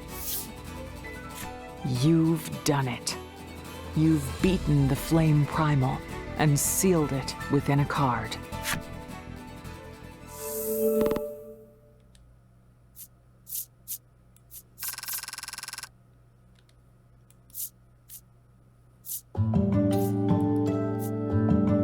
Level ups aplenty. The flames upon the lake begin to recede and then blink out entirely. Perhaps because you've beaten the flame primal?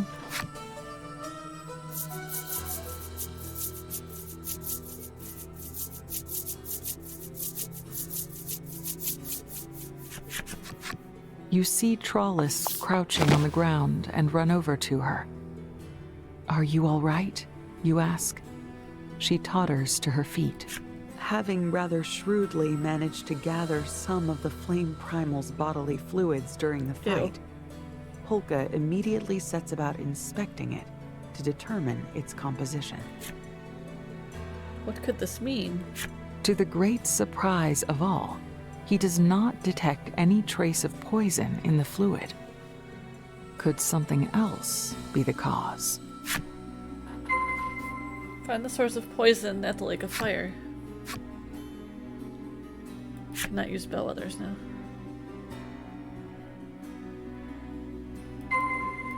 Okay, but...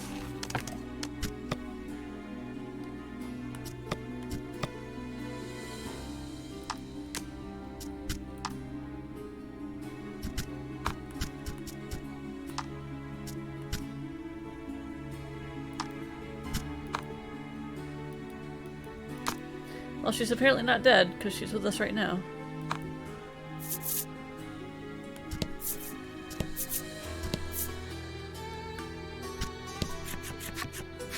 Polka collects some of the lake water in a bottle. He then busies himself dipping various papers and medicinal compounds into the bottle. At length, he makes a curious face. The source is this tinder water. According to Polka, burning the water releases toxins that accumulate and can cause fatal harm to the human body. Your party decides to head back to the City of Flame and inform the aristocrat of your findings. Okay.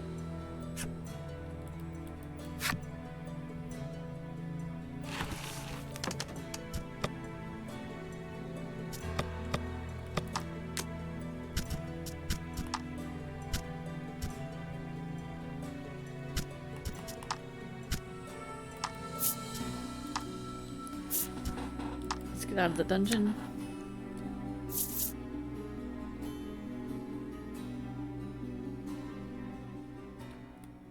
Head to town.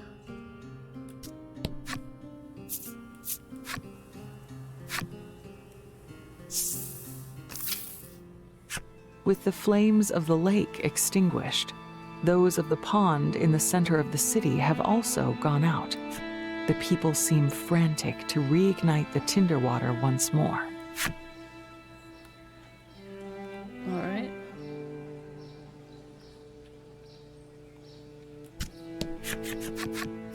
Polka's medicine succeeds in stabilizing the child's condition. However, he is quick to indicate that it is but a stopgap measure. Polka advises that, should they wish to prolong the life of the child and of all those in the city, they must stop using the tinder water. The aristocrat shakes his head and says, "That we cannot do." In response to this, You calmly ask, why? He explains that the tinder water is the basis of all life here in the city. The city would fall into decline if they were to stop using it, and most of the citizens would be set adrift with no means of supporting themselves. I am in charge of this city, and I cannot stop our use of tinder water, even if it costs the life of my child. damn.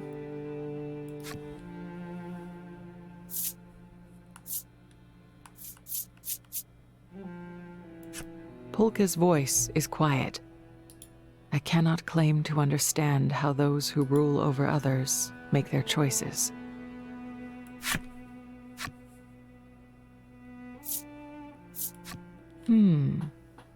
Trollis scratches her chin, clearly racking her brain.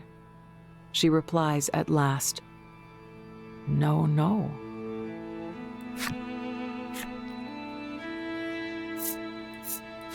You ask the man if there is some way to resolve this impasse.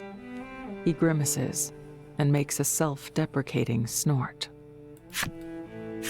Maybe if Nuterra existed, then all would be solved. What is Nuterra?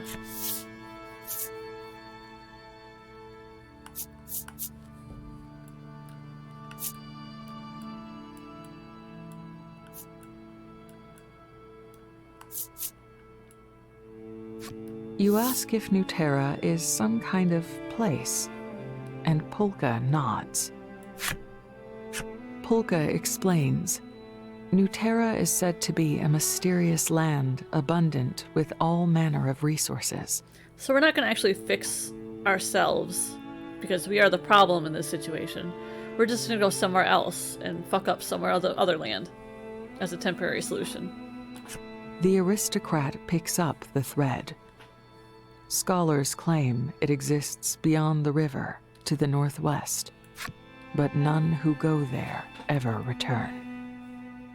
With that, the man gives you a large amount of food and sends you away from the manor. Alright, let's go give the food to the orphans.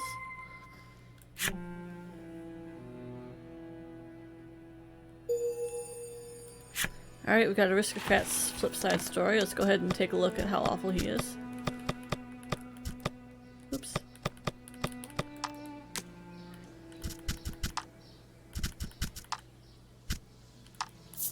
A man who wants to eliminate inequity and lift up the city's orphans. However, the reality is that his child's illness and the reactions of selfish adults have stopped him from seeing it done. The exhaustion he faces on the daily is making his hair fall out. When he walks the riverside, so much of his hair falls out and catches fire that he almost gets burned. It's hard for me to feel sorry for you, dude. Alright, let's go feed the orphans. You hand the food out to the orphans. How did you get this? The boy asks. You explain that you received it as a reward from the aristocrat. Hearing this, the boy blurts out, I'm going to use the burning water to get rich too. The boy mentioned that his parents died due to illness. Likely they were stricken with the toxins from the tinder water, just like the aristocrat's child. You should. You tell the boy that the tinder water isn't good for him, but he replies, I don't care. You can't worry about your health tomorrow if you starve to death today. I mean... The boy thanks you for the food and runs off with his sister. Polka has a difficult-to-read expression on his face. Let's at least hand out the medicine, he suggests. You nod without uttering a word. Okay.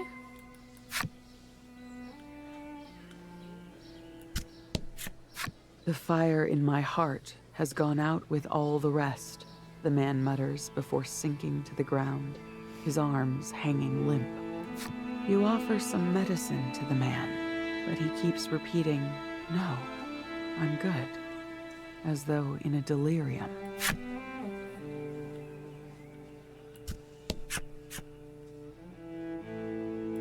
The passionate woman is screaming herself hoarse, coughing and sputtering as she points in shock at the pond where the fire has gone out. The woman accepts the medicine from you. With a pained wink, she says, not that this medicine could cure love sickness. Alright. I'm gonna get rich and buy my sister all the yummy food she can eat, the boy tells you. You offer medicine to the children, but their faces drop. This won't fill our tummies, they say with considerable disappointment.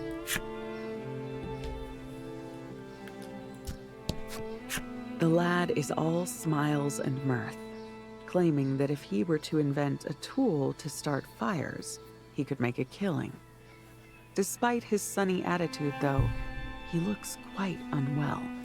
You give some medicine to the ambitious young man, and he is jubilant. Yes, I can work even more now. Alright. Well... With a trembling hand, the knowledgeable old woman strikes a knife against stone, muttering, this'll get it burning. I'm sure it will. You offer some medicine to the old woman, but she puts up a hand and refuses it. I'm afraid I don't make a habit of taking medicines I've never seen before. It doesn't look like the people of the city are going to stop using tinder water anytime soon. The medicine you shared with them may provide little more than brief peace of mind. I can't believe they won't give it up. They know it's poisonous, you say in a low, pained voice. Legol gives you a sympathetic thump on the shoulder. You look up at him and ask, do you think everyone could be happy if we went to New Terra? His denial is immediate and assured. New Terra is a fairy tale. Yep. Makes sense. You answer him in a small voice. I want to look for it anyway. We might find hope there. Polka looks positively delighted. Why, yes. Now that calls to my scholarly soul. Trollis seems equally on board. I go too, she says, smiling. In the face of your united enthusiasm for the idea, Legol grunts, fine, if you insist. You and your friends have made up your minds. You shall seek New Terra and whatever hope it offers, believing it exists just like the stars in the sky. So rather than having an overarching story about defeating something, it sounds like we're just trying to find a place for ourselves in this world that is overrun by monsters. You just want someplace quiet, it sounds like. Leave the City of Flame. Rather than do that, let's go ahead and do some gambling, some game parlor stuff. I might have to go a bit early, probably about 15-ish minutes. We're having furniture delivered today for our new house. So we're gonna go ahead and play some rounds at the game parlor for 10-15 minutes and then call the stream for today. I'll definitely be streaming tomorrow though. Let's do all.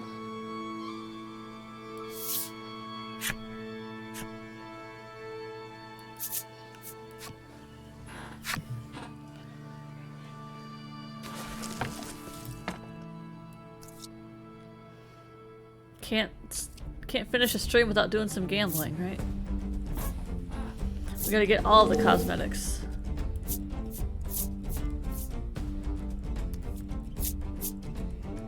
I'm going first.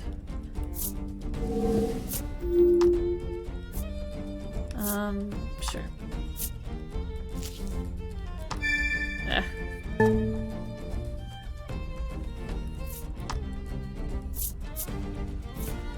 I don't have a set. Nope.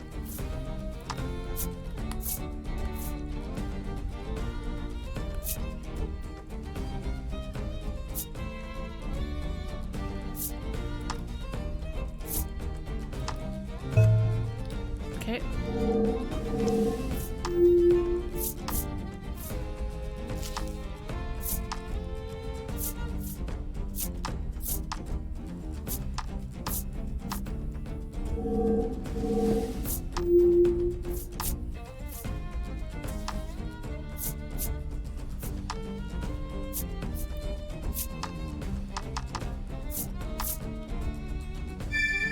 Come on, not me. Alright, thank you.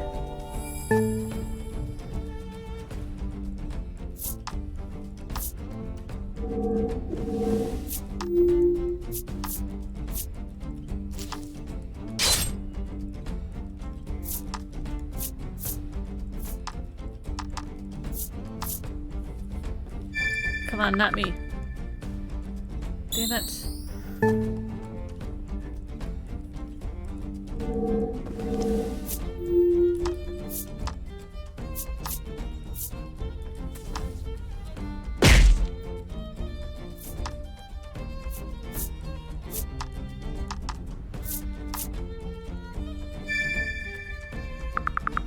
I mean, that wasn't the most terrible thing he could have done for me.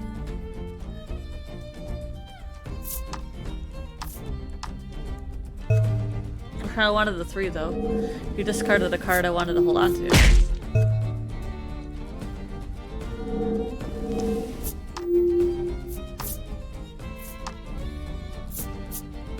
Damn it. No, okay. Oh, he's taking another turn. Looks like I might be losing this one, guys. Oop, I got a text.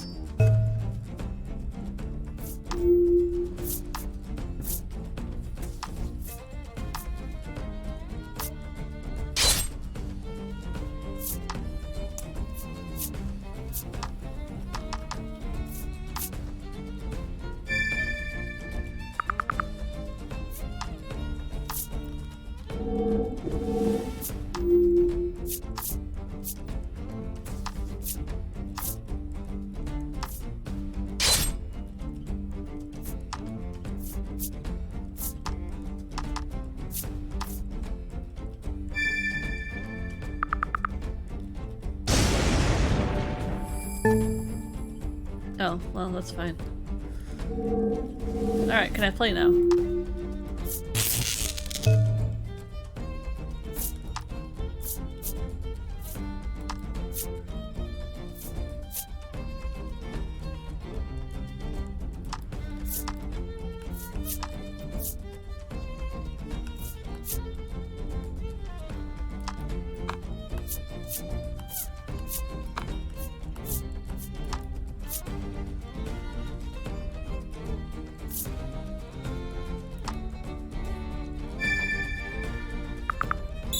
The other one got me more points, but this one would do me more good in the short term.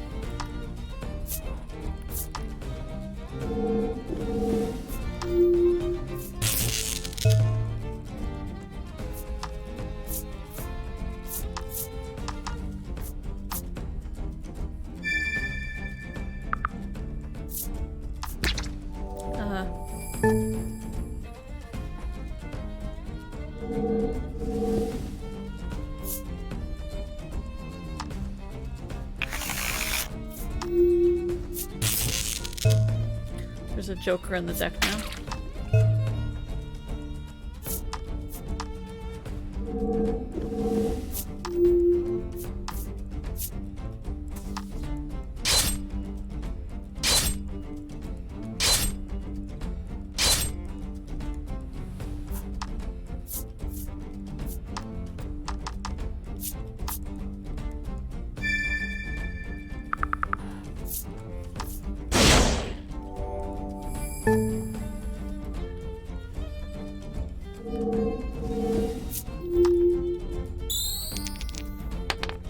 Damn it. No.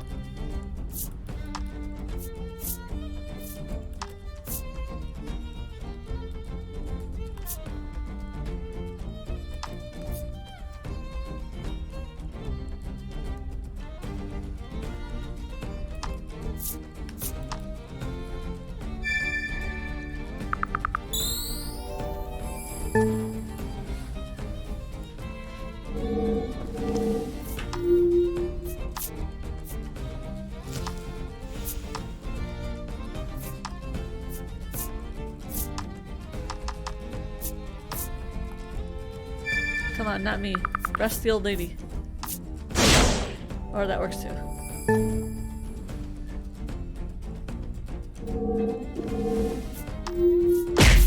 Oh, she's already rested. Good. It's going straight to me.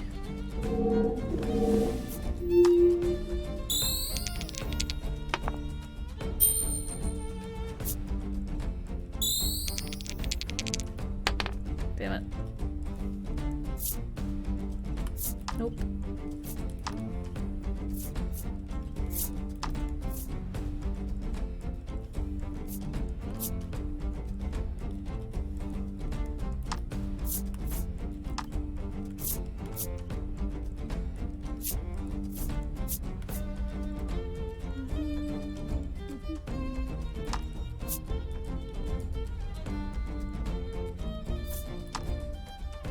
Okay.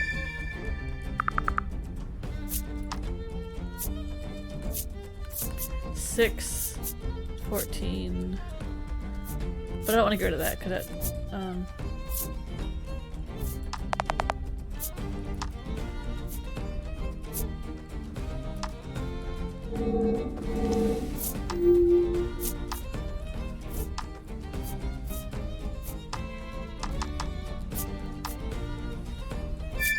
I don't think I'm winning this one, guys.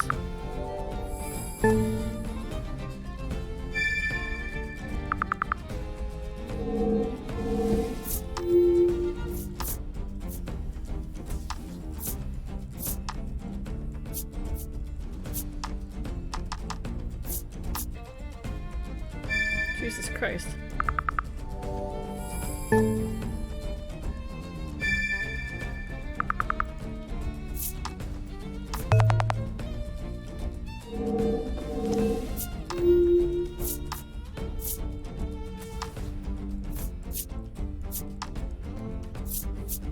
Oh, we got the Joker.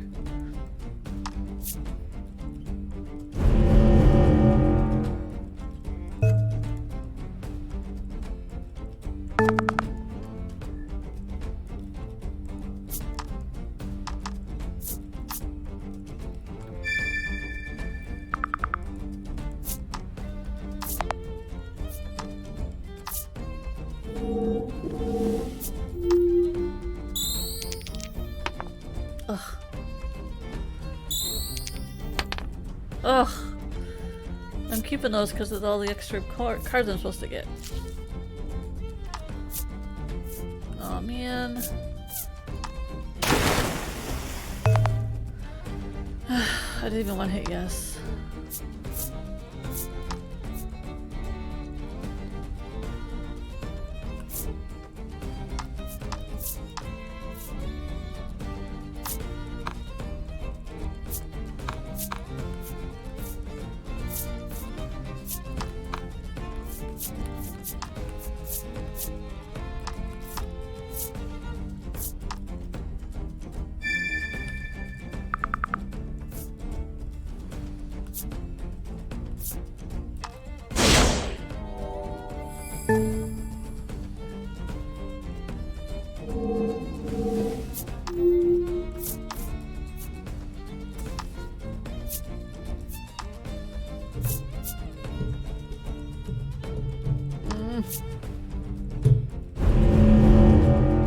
just got the lead.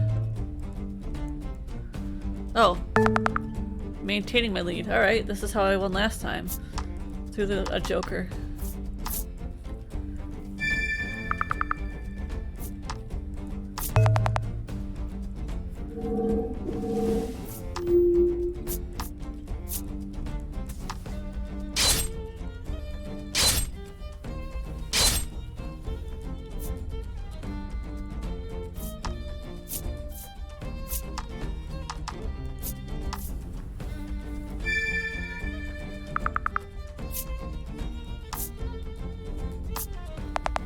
Man.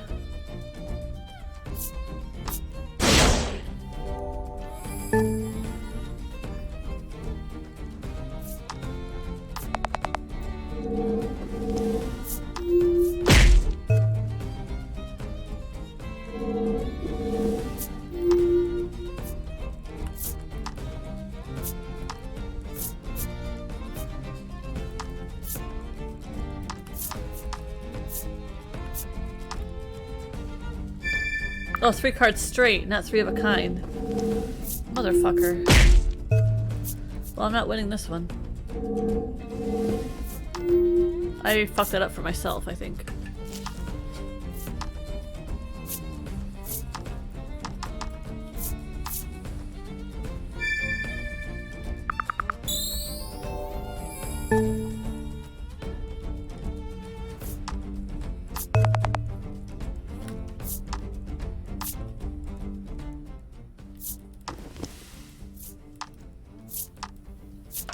It was mine to lose, and I lost.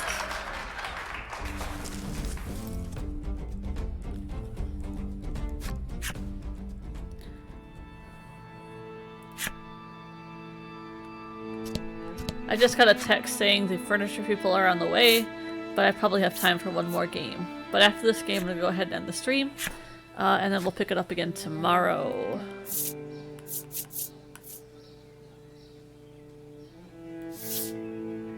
But this game first.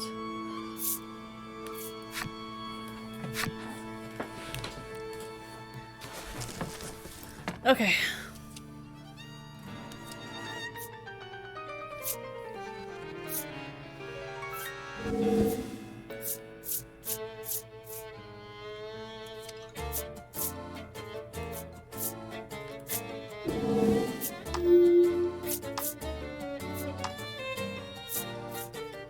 I found going first was a huge disadvantage, so I'm glad I'm not going first this time.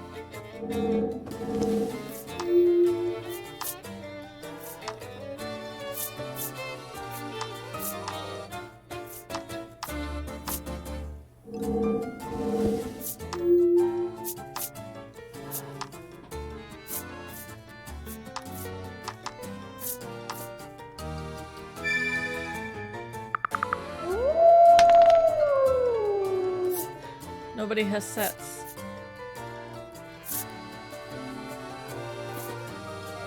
It's a waste of a bonus.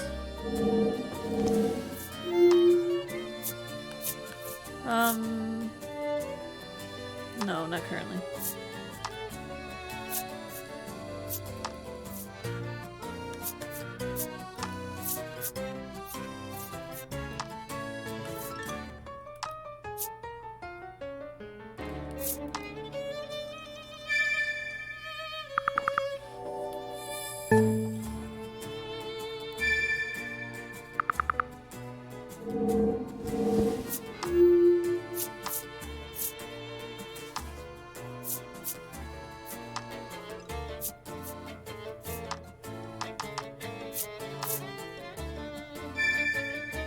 Is it me? You're gonna choose to make me rest, aren't you? Nope, lady.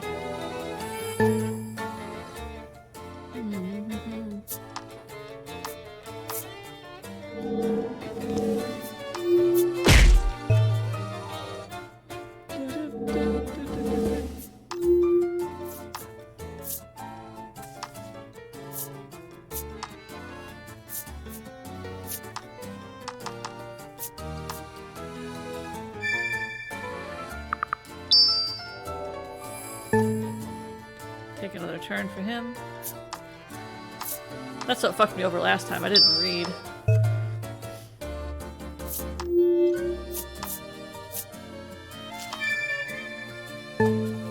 Good.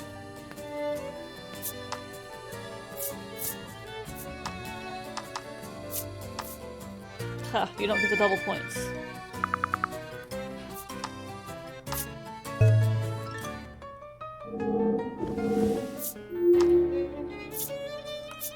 No.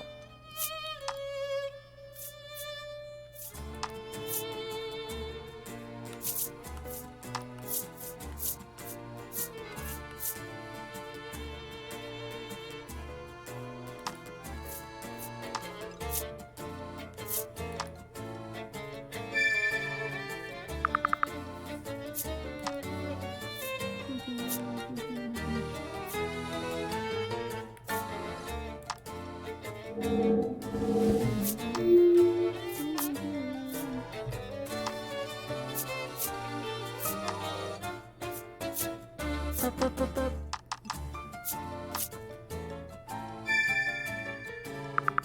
Uh-oh. Okay, good. Alright, Joker added.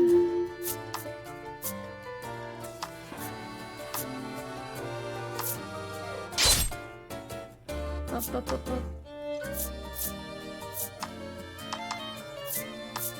I mean, that's fine.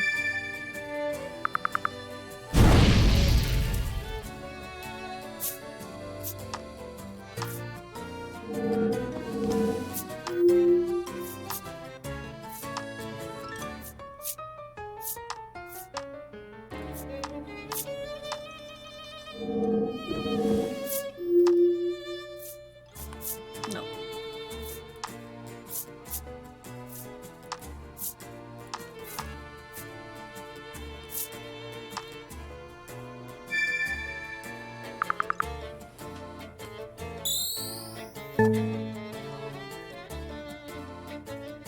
Alright, so we're gonna do his.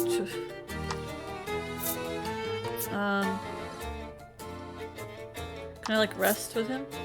No. No.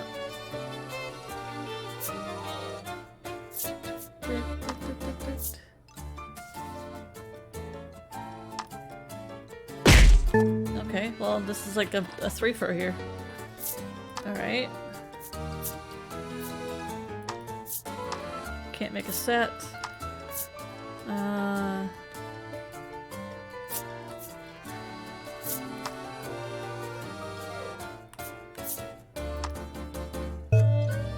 Well, maybe I shouldn't have done that, actually. We'll see.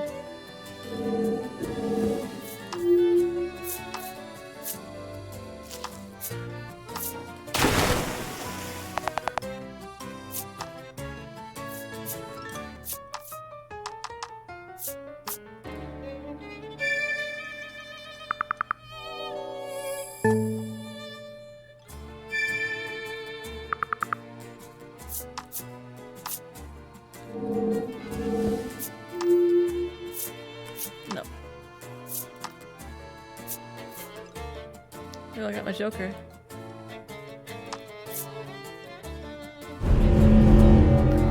That might make me lose. We'll see. Oh, no! It didn't really do much to me. Okay.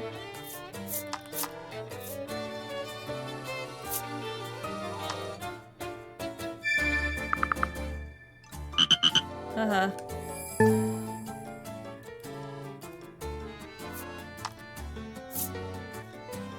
This is 8. Get rid of this. Damn it.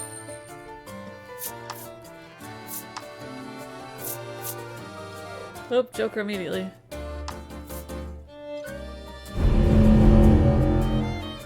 No, not my queen.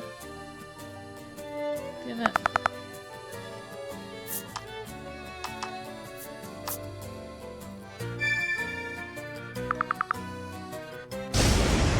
I'm losing now.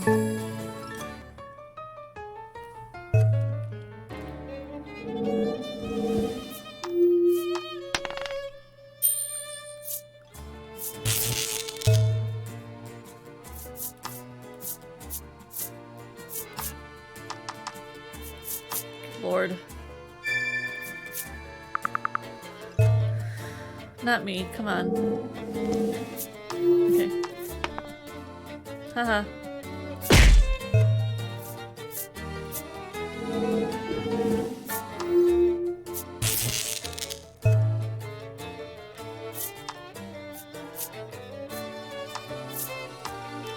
Can't make a set.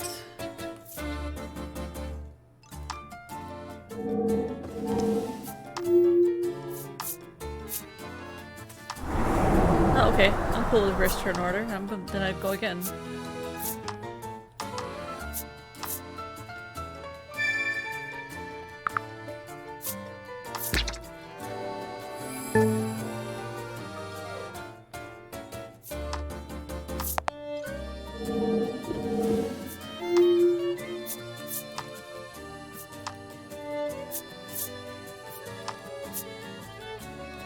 Six, seven, eight.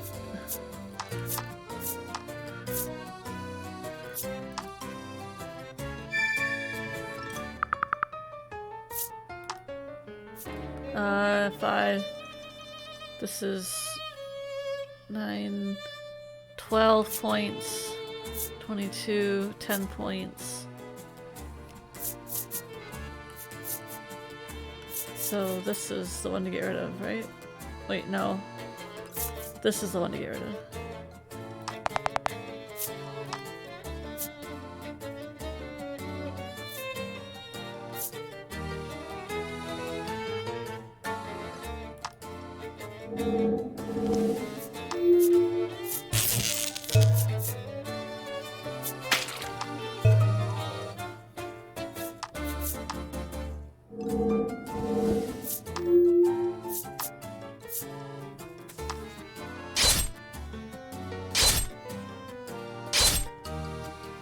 Damn it.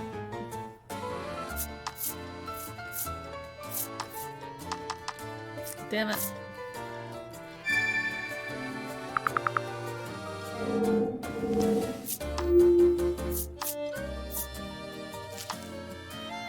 Haha.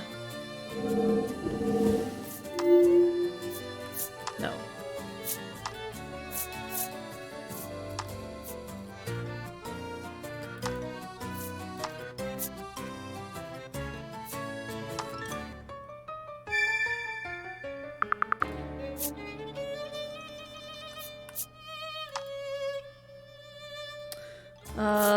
This one, right?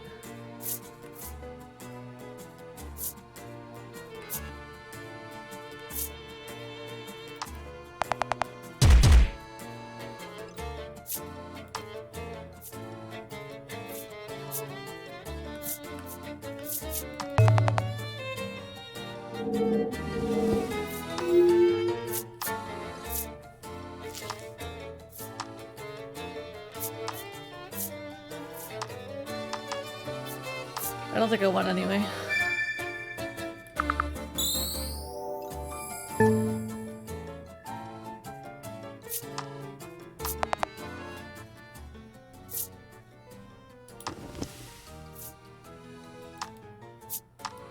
Always third.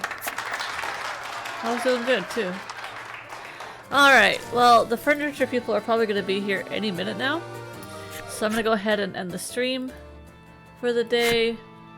Hope you enjoyed watching. Hopefully we'll continue this again tomorrow. Apparently we're heading to New Terra. Or we're going to try to find out what New Terra is. That is the current story beat. We just beat the Flame Primal and we are on our way to the next chapter, I would assume. So I hope to see you again next time. Have a good rest of your day. And if I don't see you tomorrow, have a good tomorrow as well. I will see you when I see you. Tomorrow will be more of this game.